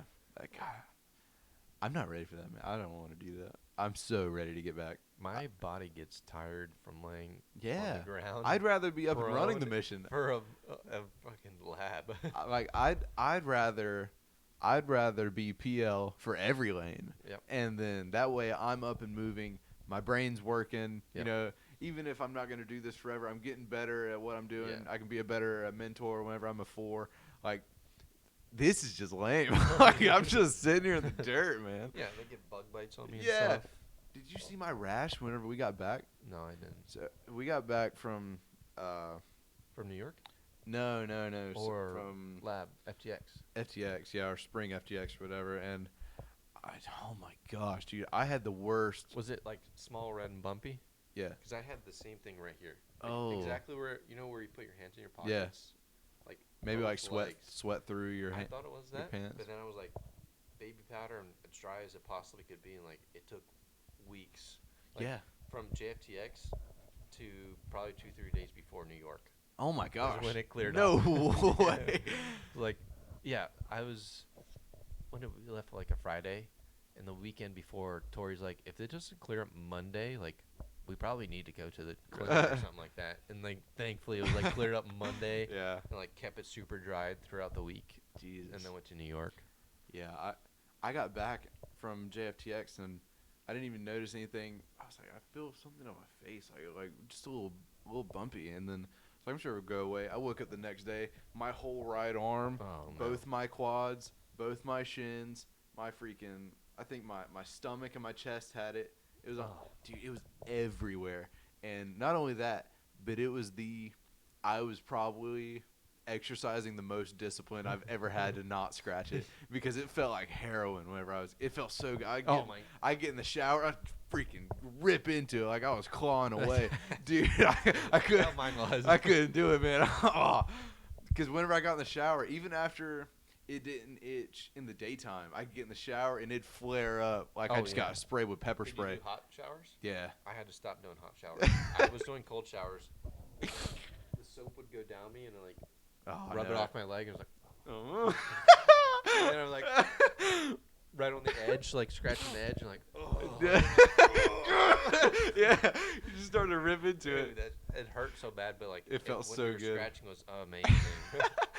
Mine was bad because every time that I would scratch it, it just started to pus over. Like there's so much oozing out of it. It was so gross. Yeah, I hated it. I'll be honest. But I've never had anything like that while I was training, doing like actual stuff, like any sort of training exercise. Of course, I go to this lame ass FTX. Dude, I don't know if pine needles and that brag or something. I don't know. I don't know what it was. I never want to do that again. That was so bad. Nope. I'll be like a grader. I like grading. That's cool. We have a big tent. Like I can stand up in it. Like I'll probably stand up 2 or 3 people in it. Yeah. I'm bringing that. Or I'll bring my hammock setup. Yeah, I even have like my light fighter. I'll bring that. Like I'm not doing this lame stuff or laying out in freaking dirt. Screw that. I'll be a grader all day. I'll grade you. I don't care. Yeah, dude. No. No. I don't want to do that again. What reg are you by chance? 9th. Damn. So when are you getting back? You're gonna get back after school. August 15th? No. Oh. August 25th is the start of school, and I get back August 15th. Damn. Yeah. That's crazy. I'm not much better. I get back the day before my birthday, so I get back August 10th. Okay. So my birthday's on the 11th. Yeah. My friend from Oregon, he's a cadre. He's working that regiment. Oh, really? So I was like, what regiment are you working? He's like 9th. I was like, all right, I'll try to get it. So hopefully we can. Bring some we'll see snackies. each other. Yeah. That's I'm cool. sure we'll see each other. Hopefully he's not my grader. Aw. Yeah. That'd be awesome. Yeah. Like, just please. What's the O or E's or what is it? E's. E's. Wait, I yeah. want an E. Yeah. Yeah. I'll be like, can you just give me an E? Yeah, just write it down, man. Please. You know what? I don't even want to be in competitive for like a fancy branch or anything like that. Just put me an E. As far as branching goes, you want logistics, right? Oh yeah, I'm all in on All in. logistics. I'm gonna be a desk jockey. I'm gonna be upset if I get anything else. Seeing you back, you're gonna be infantry, Yeah. all the way. As far as that's what you want to do. As far as where you want to go, do you have any set place? I would love to be in a group, and I would love to be CONUS. I'll go to Bragg. I'll go to Campbell. I'll go to Carson. I'll go to Florida. If I don't end up in a group, I want to be at like a brigade or higher. Mm-hmm. I don't want to be the PL in charge of getting fuel out of the field. Bliss. I want to be. I do Bliss, but I want to be like division. Yeah. Division or something like that. I don't want to be. Yeah. I don't want to be that PL driving fuel out to the range or anything like that. I want to be a little bit higher. Or a group. I'd be fine. I wouldn't mind an aviation brigade. I've never been anywhere near an aviation brigade, so if I was like logistics for a cab, 101 cab, that'd be awesome. It'd probably be pretty cool. Yeah. I'd like to go to Carson. Wolf talks like Carson's pretty cool. Yeah. I went to Carson once, but I was out there on vacation, and I stopped on Carson to see what it was about. But I'd also go to a teeny tiny unit. Yeah. Like somewhere, I don't know, somewhere in Fort Eustis or whatever. Yeah. I go to one of those. But you don't want to go abroad again? Nope.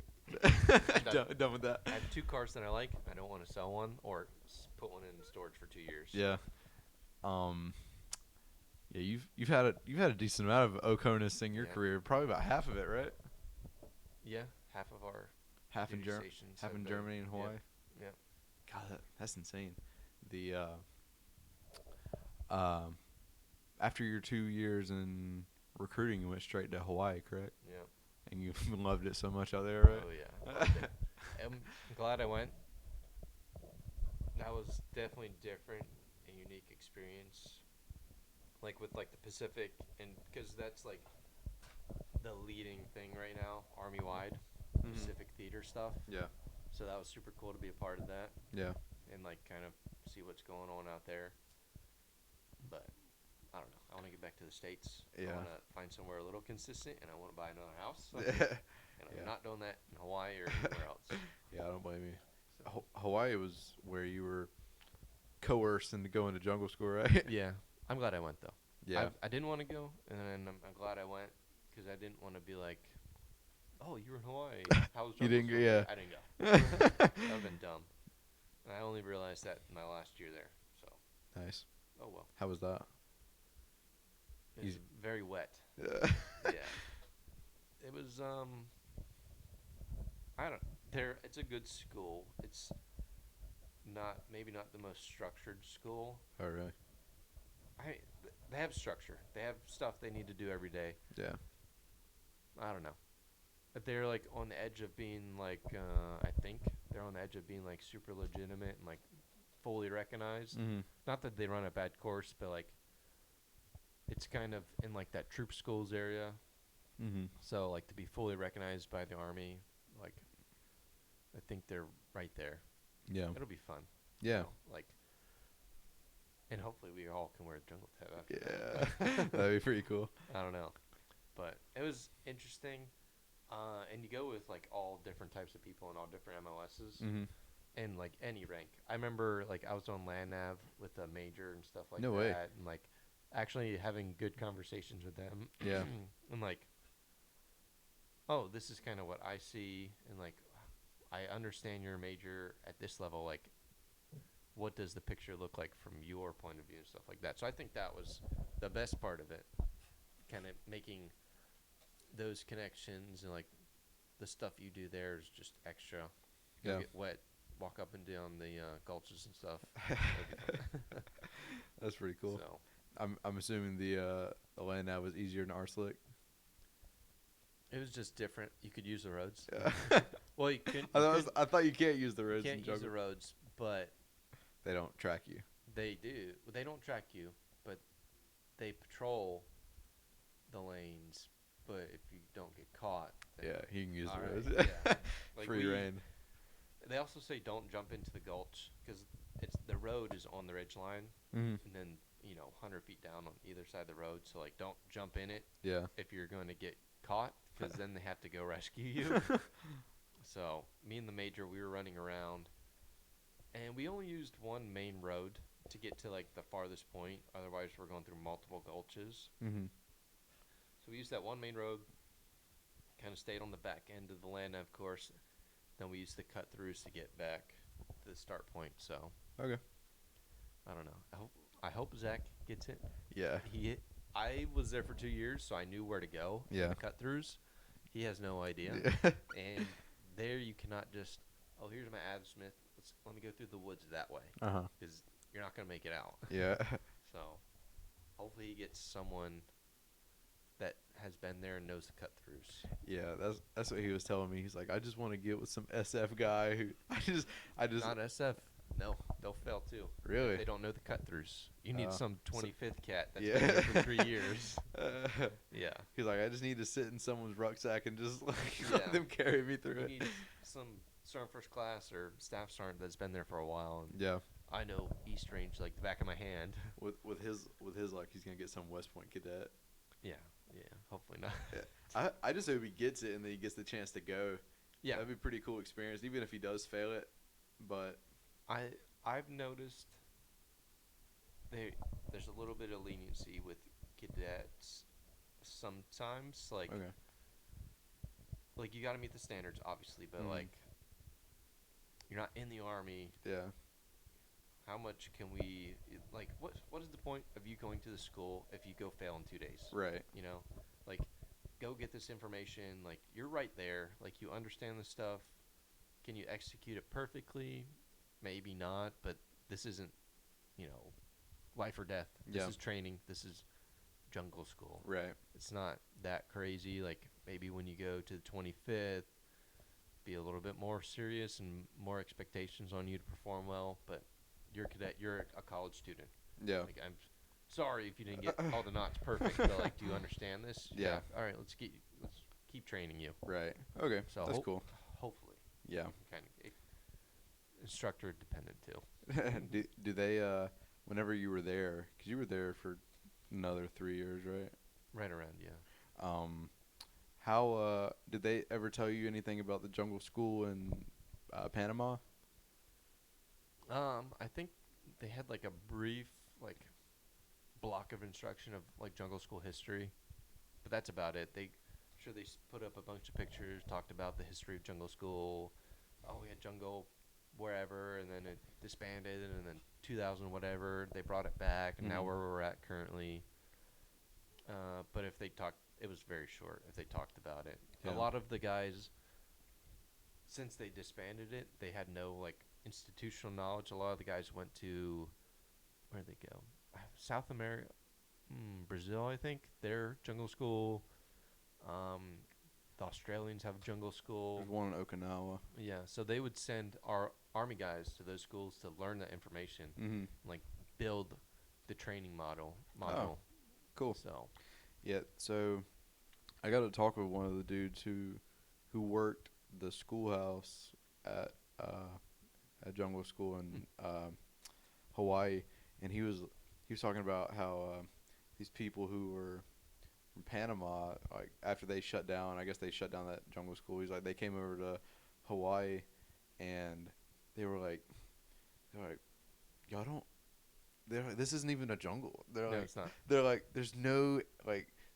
They're not like, a you go. triple They're like, you canopy. go to Panama, things eat you. Yeah, it's not a triple canopy, and they don't have any predators. Yeah. In Hawaii. There's not even any snakes in Hawaii. No, not supposed to be. Yeah, There's some- right. Yeah, but the triple canopies, they'll have like cougars and stuff like Yeah, that. Tigers. that's and insane. Stuff. Could you imagine going through there and getting mauled by a cougar?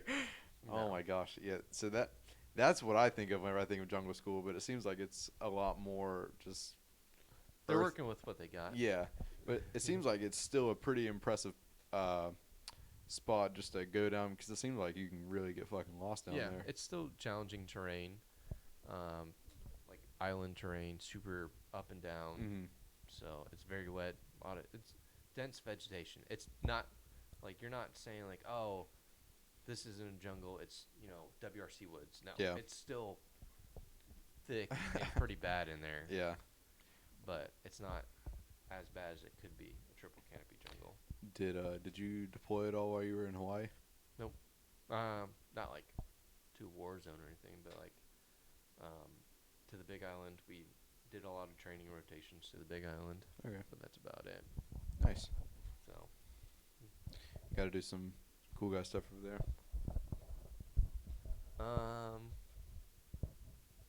I did Fries and Spies. That was about it. I've heard of that, but I have no idea what that is. Fast roping, and then you ever seen the one where they're hanging from the rope? Is that helicopter lifts them up? Yeah. Yeah, it's that. Cool. So So you got to do that? yeah, it was Can you only I'm do not- that if you're air assault qualified?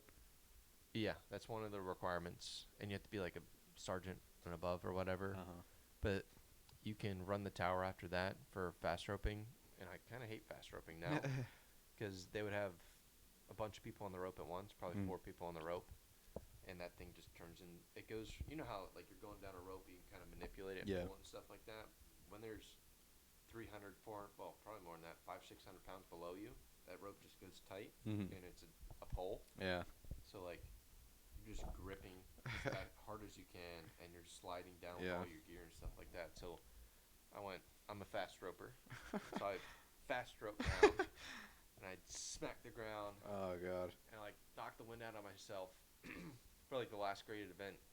Well, it's like a slick one, and then combat, and then combat mass exit. Mhm. So you do 3-day, and then slick night, combat mass exit night. So slick day, good, going down fine. Slick day, combat, little fast, and then slick combat day.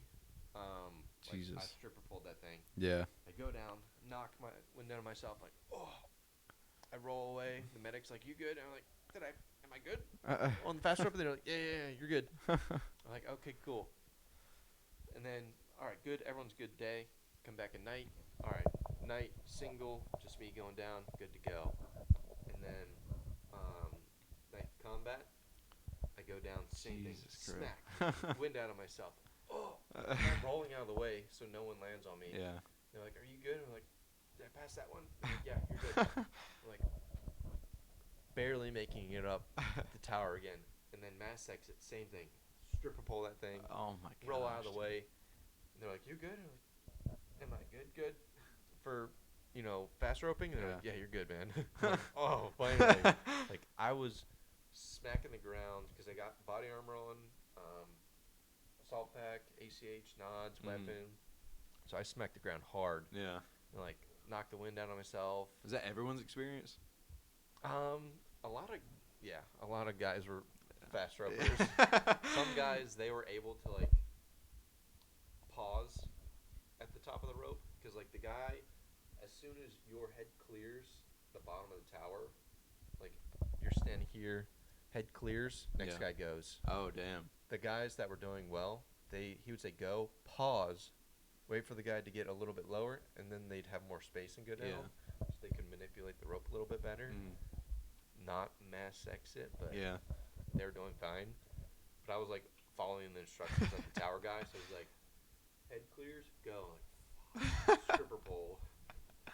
Jesus Yeah. Christ. You probably might have sustained some underlying injuries you might not know about. Maybe. But that was the last of the graded event. And then the next day we're doing aircraft. And that was the first time that I fast roped onto a building. And that was super cool. Yeah. Like, that looks pretty cool. Yeah, they take us up, and we're students first. Yeah. And like one of the students is the guy in the aircraft going like this. So like, all right, we're going down, and then we, same thing, combat mass exit. He's telling us to go out and stuff like that. Go down the rope. Cool. Now it's my turn. I'm in the aircraft. I kick the ropes out, and I'm like, all right, go. That's So I pretty get sick. my little graded event. Yeah. And then I pull the ropes back in, stack them back up, wrap them down. Then we go land, and then like we just kind of switch out for that. And then we do spies. So we build the system, and you're like hooking a belt to the bottom of the helicopter, and like you attach the rope, and then like my little graded event is like getting everyone on the rope, checking them, check, good, and then I get in the helicopter, I hook in, I lay on the bottom of the helicopter, I'm looking down as we pick them up, and I'm on the radio like 1 man up, 2 man up, 3 man up, all man up. Oh, that's sexy. And then like we get up, and then once they cover treetop canopy, and I'm like canopy clear, and then the pilot's like Roger 300 feet or whatever, because you have to have 300 feet from canopy or whatever. And then we start taking off, and I'm just flying through the air, just watching, make sure everyone's good. We come back, then we're landing on like 1 man down, 2 man down, 3 man down, all man down. And then like we were lower down. My grade event's done. I go pick up. So that was super fun. Then we do that all again at night too. Damn, that's crazy. So it was fun. And then I told Tori, so she drives up as far as she can into the training area, and they get a video of us flying around on the that's helicopter so on the rope cool. and stuff. That's awesome. So that one was fun. Yeah. Yes. You're like Tom Cruise in that last Mission Oh, Impossible it felt movie. like it. It's all awesome, but when you're like flying the same direction as the helicopter, and you don't see anything because you're just looking forward. You don't see the helicopter. Yeah. You don't see the guys below you. You're just flying with the helicopter. It's like floating through the air. It's awesome. And everyone on post is looking at you. Yeah. Because like you're like right on the edge of posts. And like the whole training area or the whole post is right there. You just fly over posts. Everyone's looking at you as you're flying around. Because they only do 4 classes a year. Yeah. So it's super fun. That is crazy. Yeah. So, out of all this time, you've been in the Army, what, like 12 years? 11. 11. Yeah, so that's a pretty high amount of schools that you've been able to hook yourself into. I've had good opportunities, but I also taken advantage too. Like I've gone to schools on leave. I've built the packets before. Like I did the legwork before schools. So like I've given up a lot too to go to the schools, like going on leave and stuff like that. but it's whatever. Yeah, Yeah. I'm glad I went. Would you? Are there any that you would want to go to now? Now that you're, about to embark on your officer journey and do all this other stuff, is it more admin related?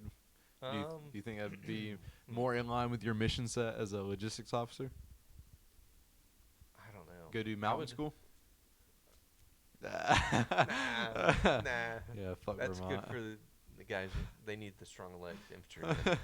I don't know. I would do maybe some like airdrop stuff, parachute operations. Maybe not jumping out of planes, but like airdropping supplies and like that. Yeah, Free fall would be obviously cool. Yeah. That's what everyone thinks about. That would be awesome. that would be awesome. If I don't know. I think a rigger is a route that you can take as a logistics Mhm. officer. So that would be cool. Just go to combat dive for funsies. Oh my god, I'm not a good swimmer like that. Get your ass kicked underwater. Nope. I know I'm not making that one. That's awesome. And then after your 3 years there, you come here. How has this been as far as like a transition from such a high tempo unit?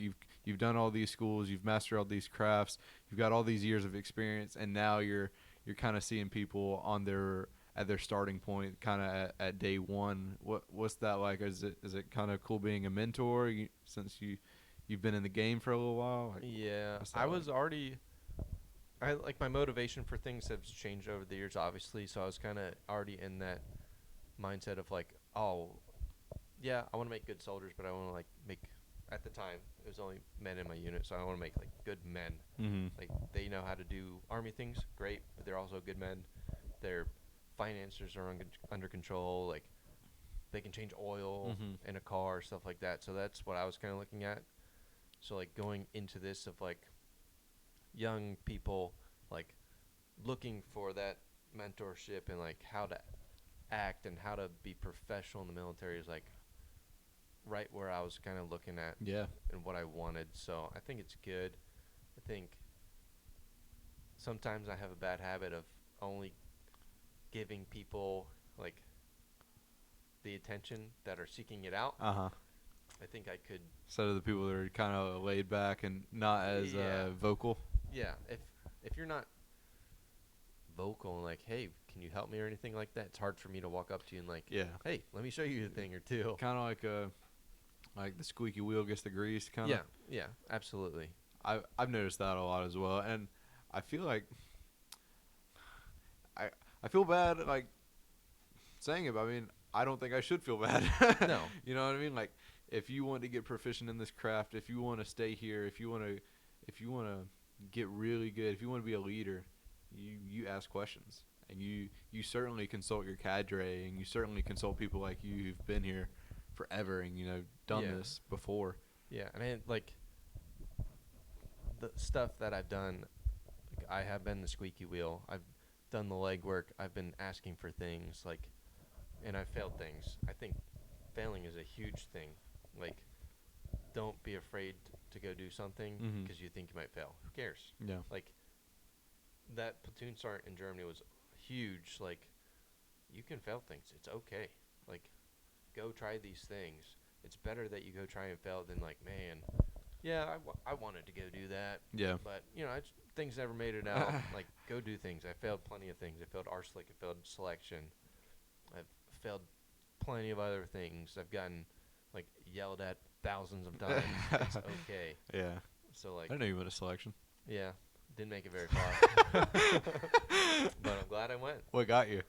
I just wasn't fast enough. I was Yeah. when I was in recruiting, so I wasn't as physically fit as I've been, Mm-hmm. and like the guys were just so much faster at running and rucking. yeah. So it's whatever. I'm Yeah. glad people are out there at that level Yeah. doing stuff like that.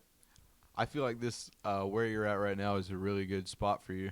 I feel like, especially since I've had the opportunity to see you work in the program, with how much you want to get involved in things like even small things like the 10-miler and things like that. It's been pretty.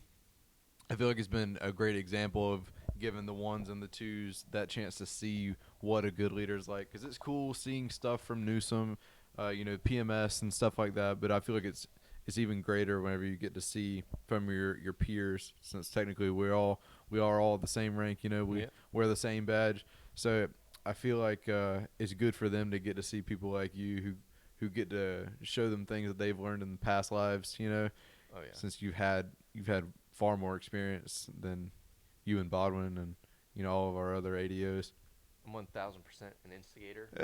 Someone thought something up. Yeah, let's go do it. Yeah. Like we're out farting or having a drink or whatever. Oh, you guys want to go to the store? Oh, absolutely. Let's go to the store. I'm the kind of person like, yeah, let's go right now. Yeah. Let's go do this. Or like, I don't know, we want to build something. All right, let's do it. Yeah. Oh, Army Timler, come on, let's sign up. I don't care. We'll figure it out. Yeah. Who knows? I'm an instigator for sure. I agree. I feel like instigators are kind of what we need because there's some people who need the push. There's some people who need just a little bit of motivation or somebody who's just kind of willing to push them into the deep end. Yeah, there's a lot of talk, but someone has to take that first step. I agree. I'll take this first step. I don't know. Yeah, it's been fun. How have you liked college life? I know you're married with kids, so you don't get to I think me doing college right now is the best time I possibly could have done college. I haven't missed a single class. Nice. I've gotten almost all A's, 1B, which is pretty frustrating. What class was it? A sociology class. It was online.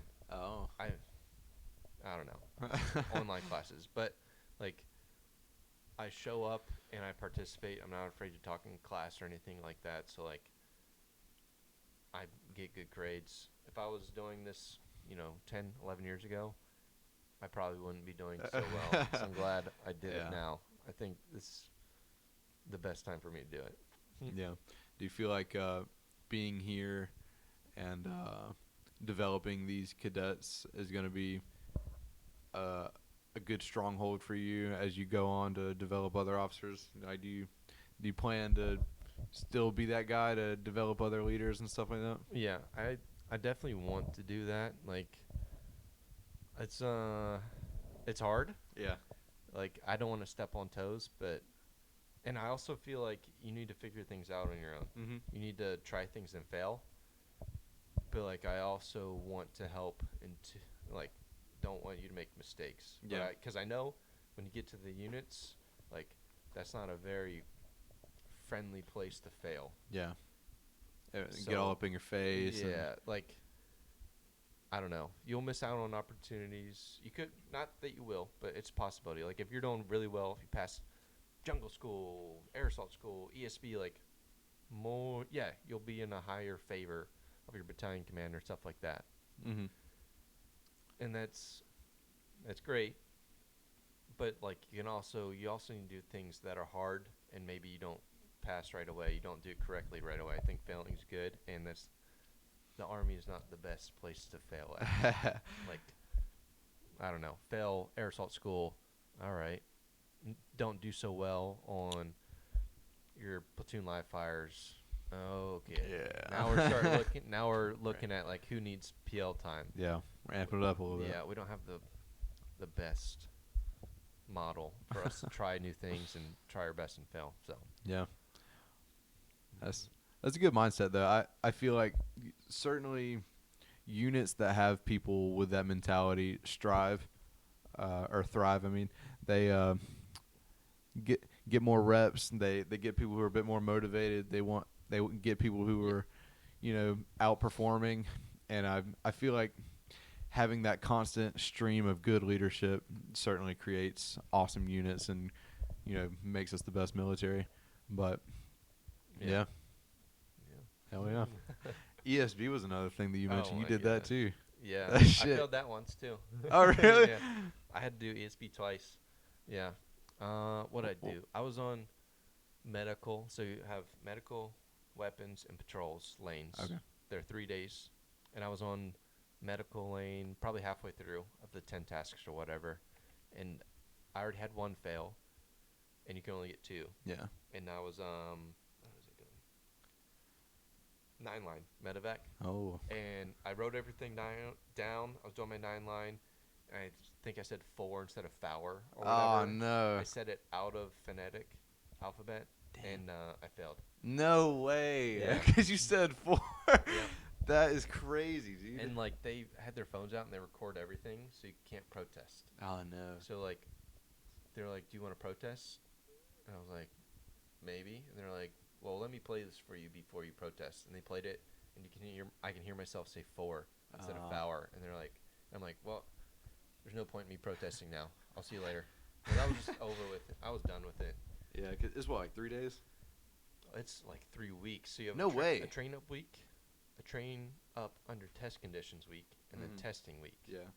So, like, I was already out there for 2 weeks. Yeah. And then that third week I was out there, and like, I don't know, I was just over with it.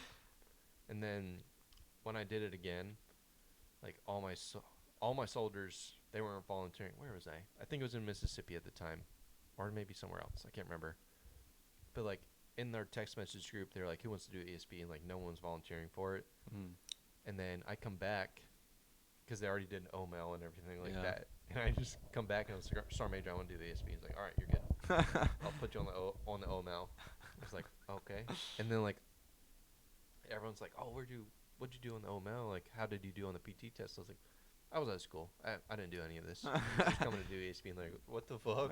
But yeah, none of my soldiers volunteered. And I was like, "Fuck you guys. I'll go volunteer for this." Hell and yeah. I ended up getting it. That's crazy. How was it compared to the first time? I knew what to do the second time for sure. And we Yeah. got a better lineup. So, like, the first day of testing, they kick a bunch of people out for, like, Yeah. small stuff.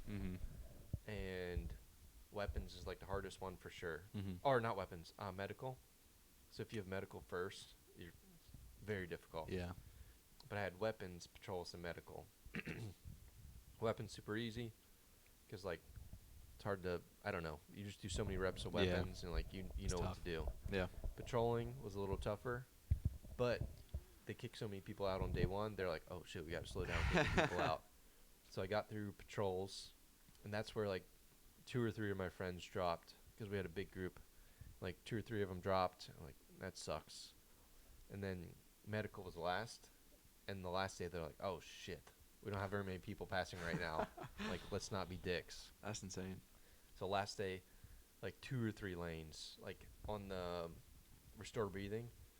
Like, first thing you do is like, "Oh, check them. All right."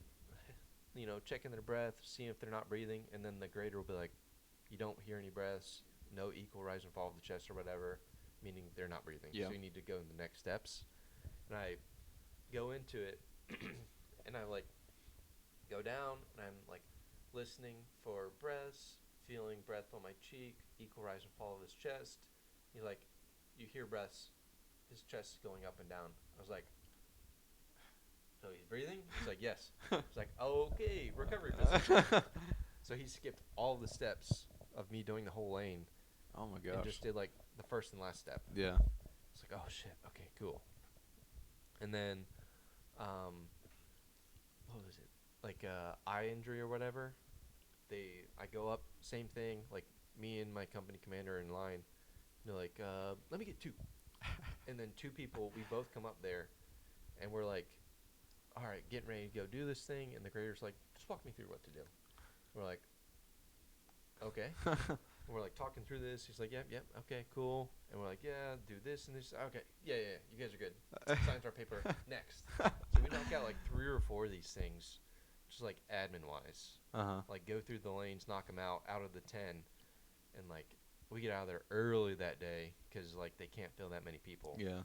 So that was clutch. And then next day, the 12-miler, my friend that got it 2 years before was like, "That was the worst 12-miler I ever done." So I was like chugging water. I was pulling an IV. My company commander, he had an IV going, like, after our weapons, our medical, from our medic. So we're, like, ready to go. We're standing at the front of the line for the ruck, and he's like, "How far do you want to run?" And I was like, "Let's just run until we can't stop, and then we'll walk." He's like, "All right, cool." So we run, and we just keep on running, like, mile 2, mile 3, mile 4. And then we're, like, halfway between 4 and 5, and we're like, "All right, let's slow down a little bit." And then we're walking. We're like, "All right, we're way ahead of time." We go up and go through this area X-ray where Zach is going to sleep. And we go around it, cool. And then at the gas station right there, our company is right there, like all cheering us on, giving us all kinds of food and stuff like that. It's me and my company commander, and we stop and take a picture. We had that much time. We'd stop and take a picture. Like, people come on the road and take pictures of us. And my platoon sergeant, he got it 2 years before. He's like, these motherfuckers. You guys were so far ahead of time. You stop and take a fucking picture on the 12-miler. That's awesome. Fucking jackasses. Yeah, and then we go up, and then we do, like, the last mile or two is, like, all downhill, and then you go to division, and you have to make it before 6:30 when the cannon goes off. We stroll in, good to go, weigh our rucks, like, do one last weapons disassembly, reassembly, and we're good. That's crazy. So it was kind of fun. And then I went to the finish point, and, like, cannon goes off, boom, and you see two little specials run a caution tape across the finish line. You're like, oh shit! Oh my gosh! And, like, the last minute or so, like, brigade sergeant major, division sergeant major, they're at the finish line, like, hurry up, 60 seconds, 50 seconds. People are, like, running, and they're, like, going across the finish line, like, passing out. There's, like, 6 FLAs lined up in, like, a heat cat tent, like, dragging people in. Like, it was insane to see it. That is crazy. But it was fun. That sounds like a lot. I love those big competitions like that. Yeah. They're usually pretty fun. How many people would you start with? How many did you finish with? 1,000, 2,000. No like way. That. A ton of people. That's like several brigades. We were. It was a brigade plus, because everyone in our brigade, they basically had a slot to do it, Mm-hmm. and then actually no, it was the opposite way. Everyone in the other brigade, they had a slot, and then because we had the OML, each battalion put a certain amount of people to it. So there was a ton of people there. How many people made it? Finally got man. that batched up. I have no idea. A couple hundred, 300, That's 400. crazy. Yeah, not very many. And our squadron command sergeant major, he went through it too, so that was awesome. And he was, like, adamant, like, I'm not doing brogos. Like, they tried to brogo him. He's like, no, I'm doing the lane. Yeah. Like, roger that, sergeant major. So that was pretty cool. Yeah, that's a big thing, because if you go to brag and you're not airborne, they'll just fail you. Yeah. Oh yeah. It's super fucked up. Yeah. Yeah. And it was cool because Hawaii is so small. Like, 2 brigades there. Like, people I was with in jungle and ESB, like, we all see each other. And, like, the major that I was with in jungle, he was doing ESB or whatever, and no, he wasn't doing it. He was at the award ceremony, and, like, finished ESB. He's like, "What's up, sir? I just wanted to let you know I got accepted green to gold." And he's like, "Oh, congratulations! You still looking logistics?" And I was like, "Yes, sir."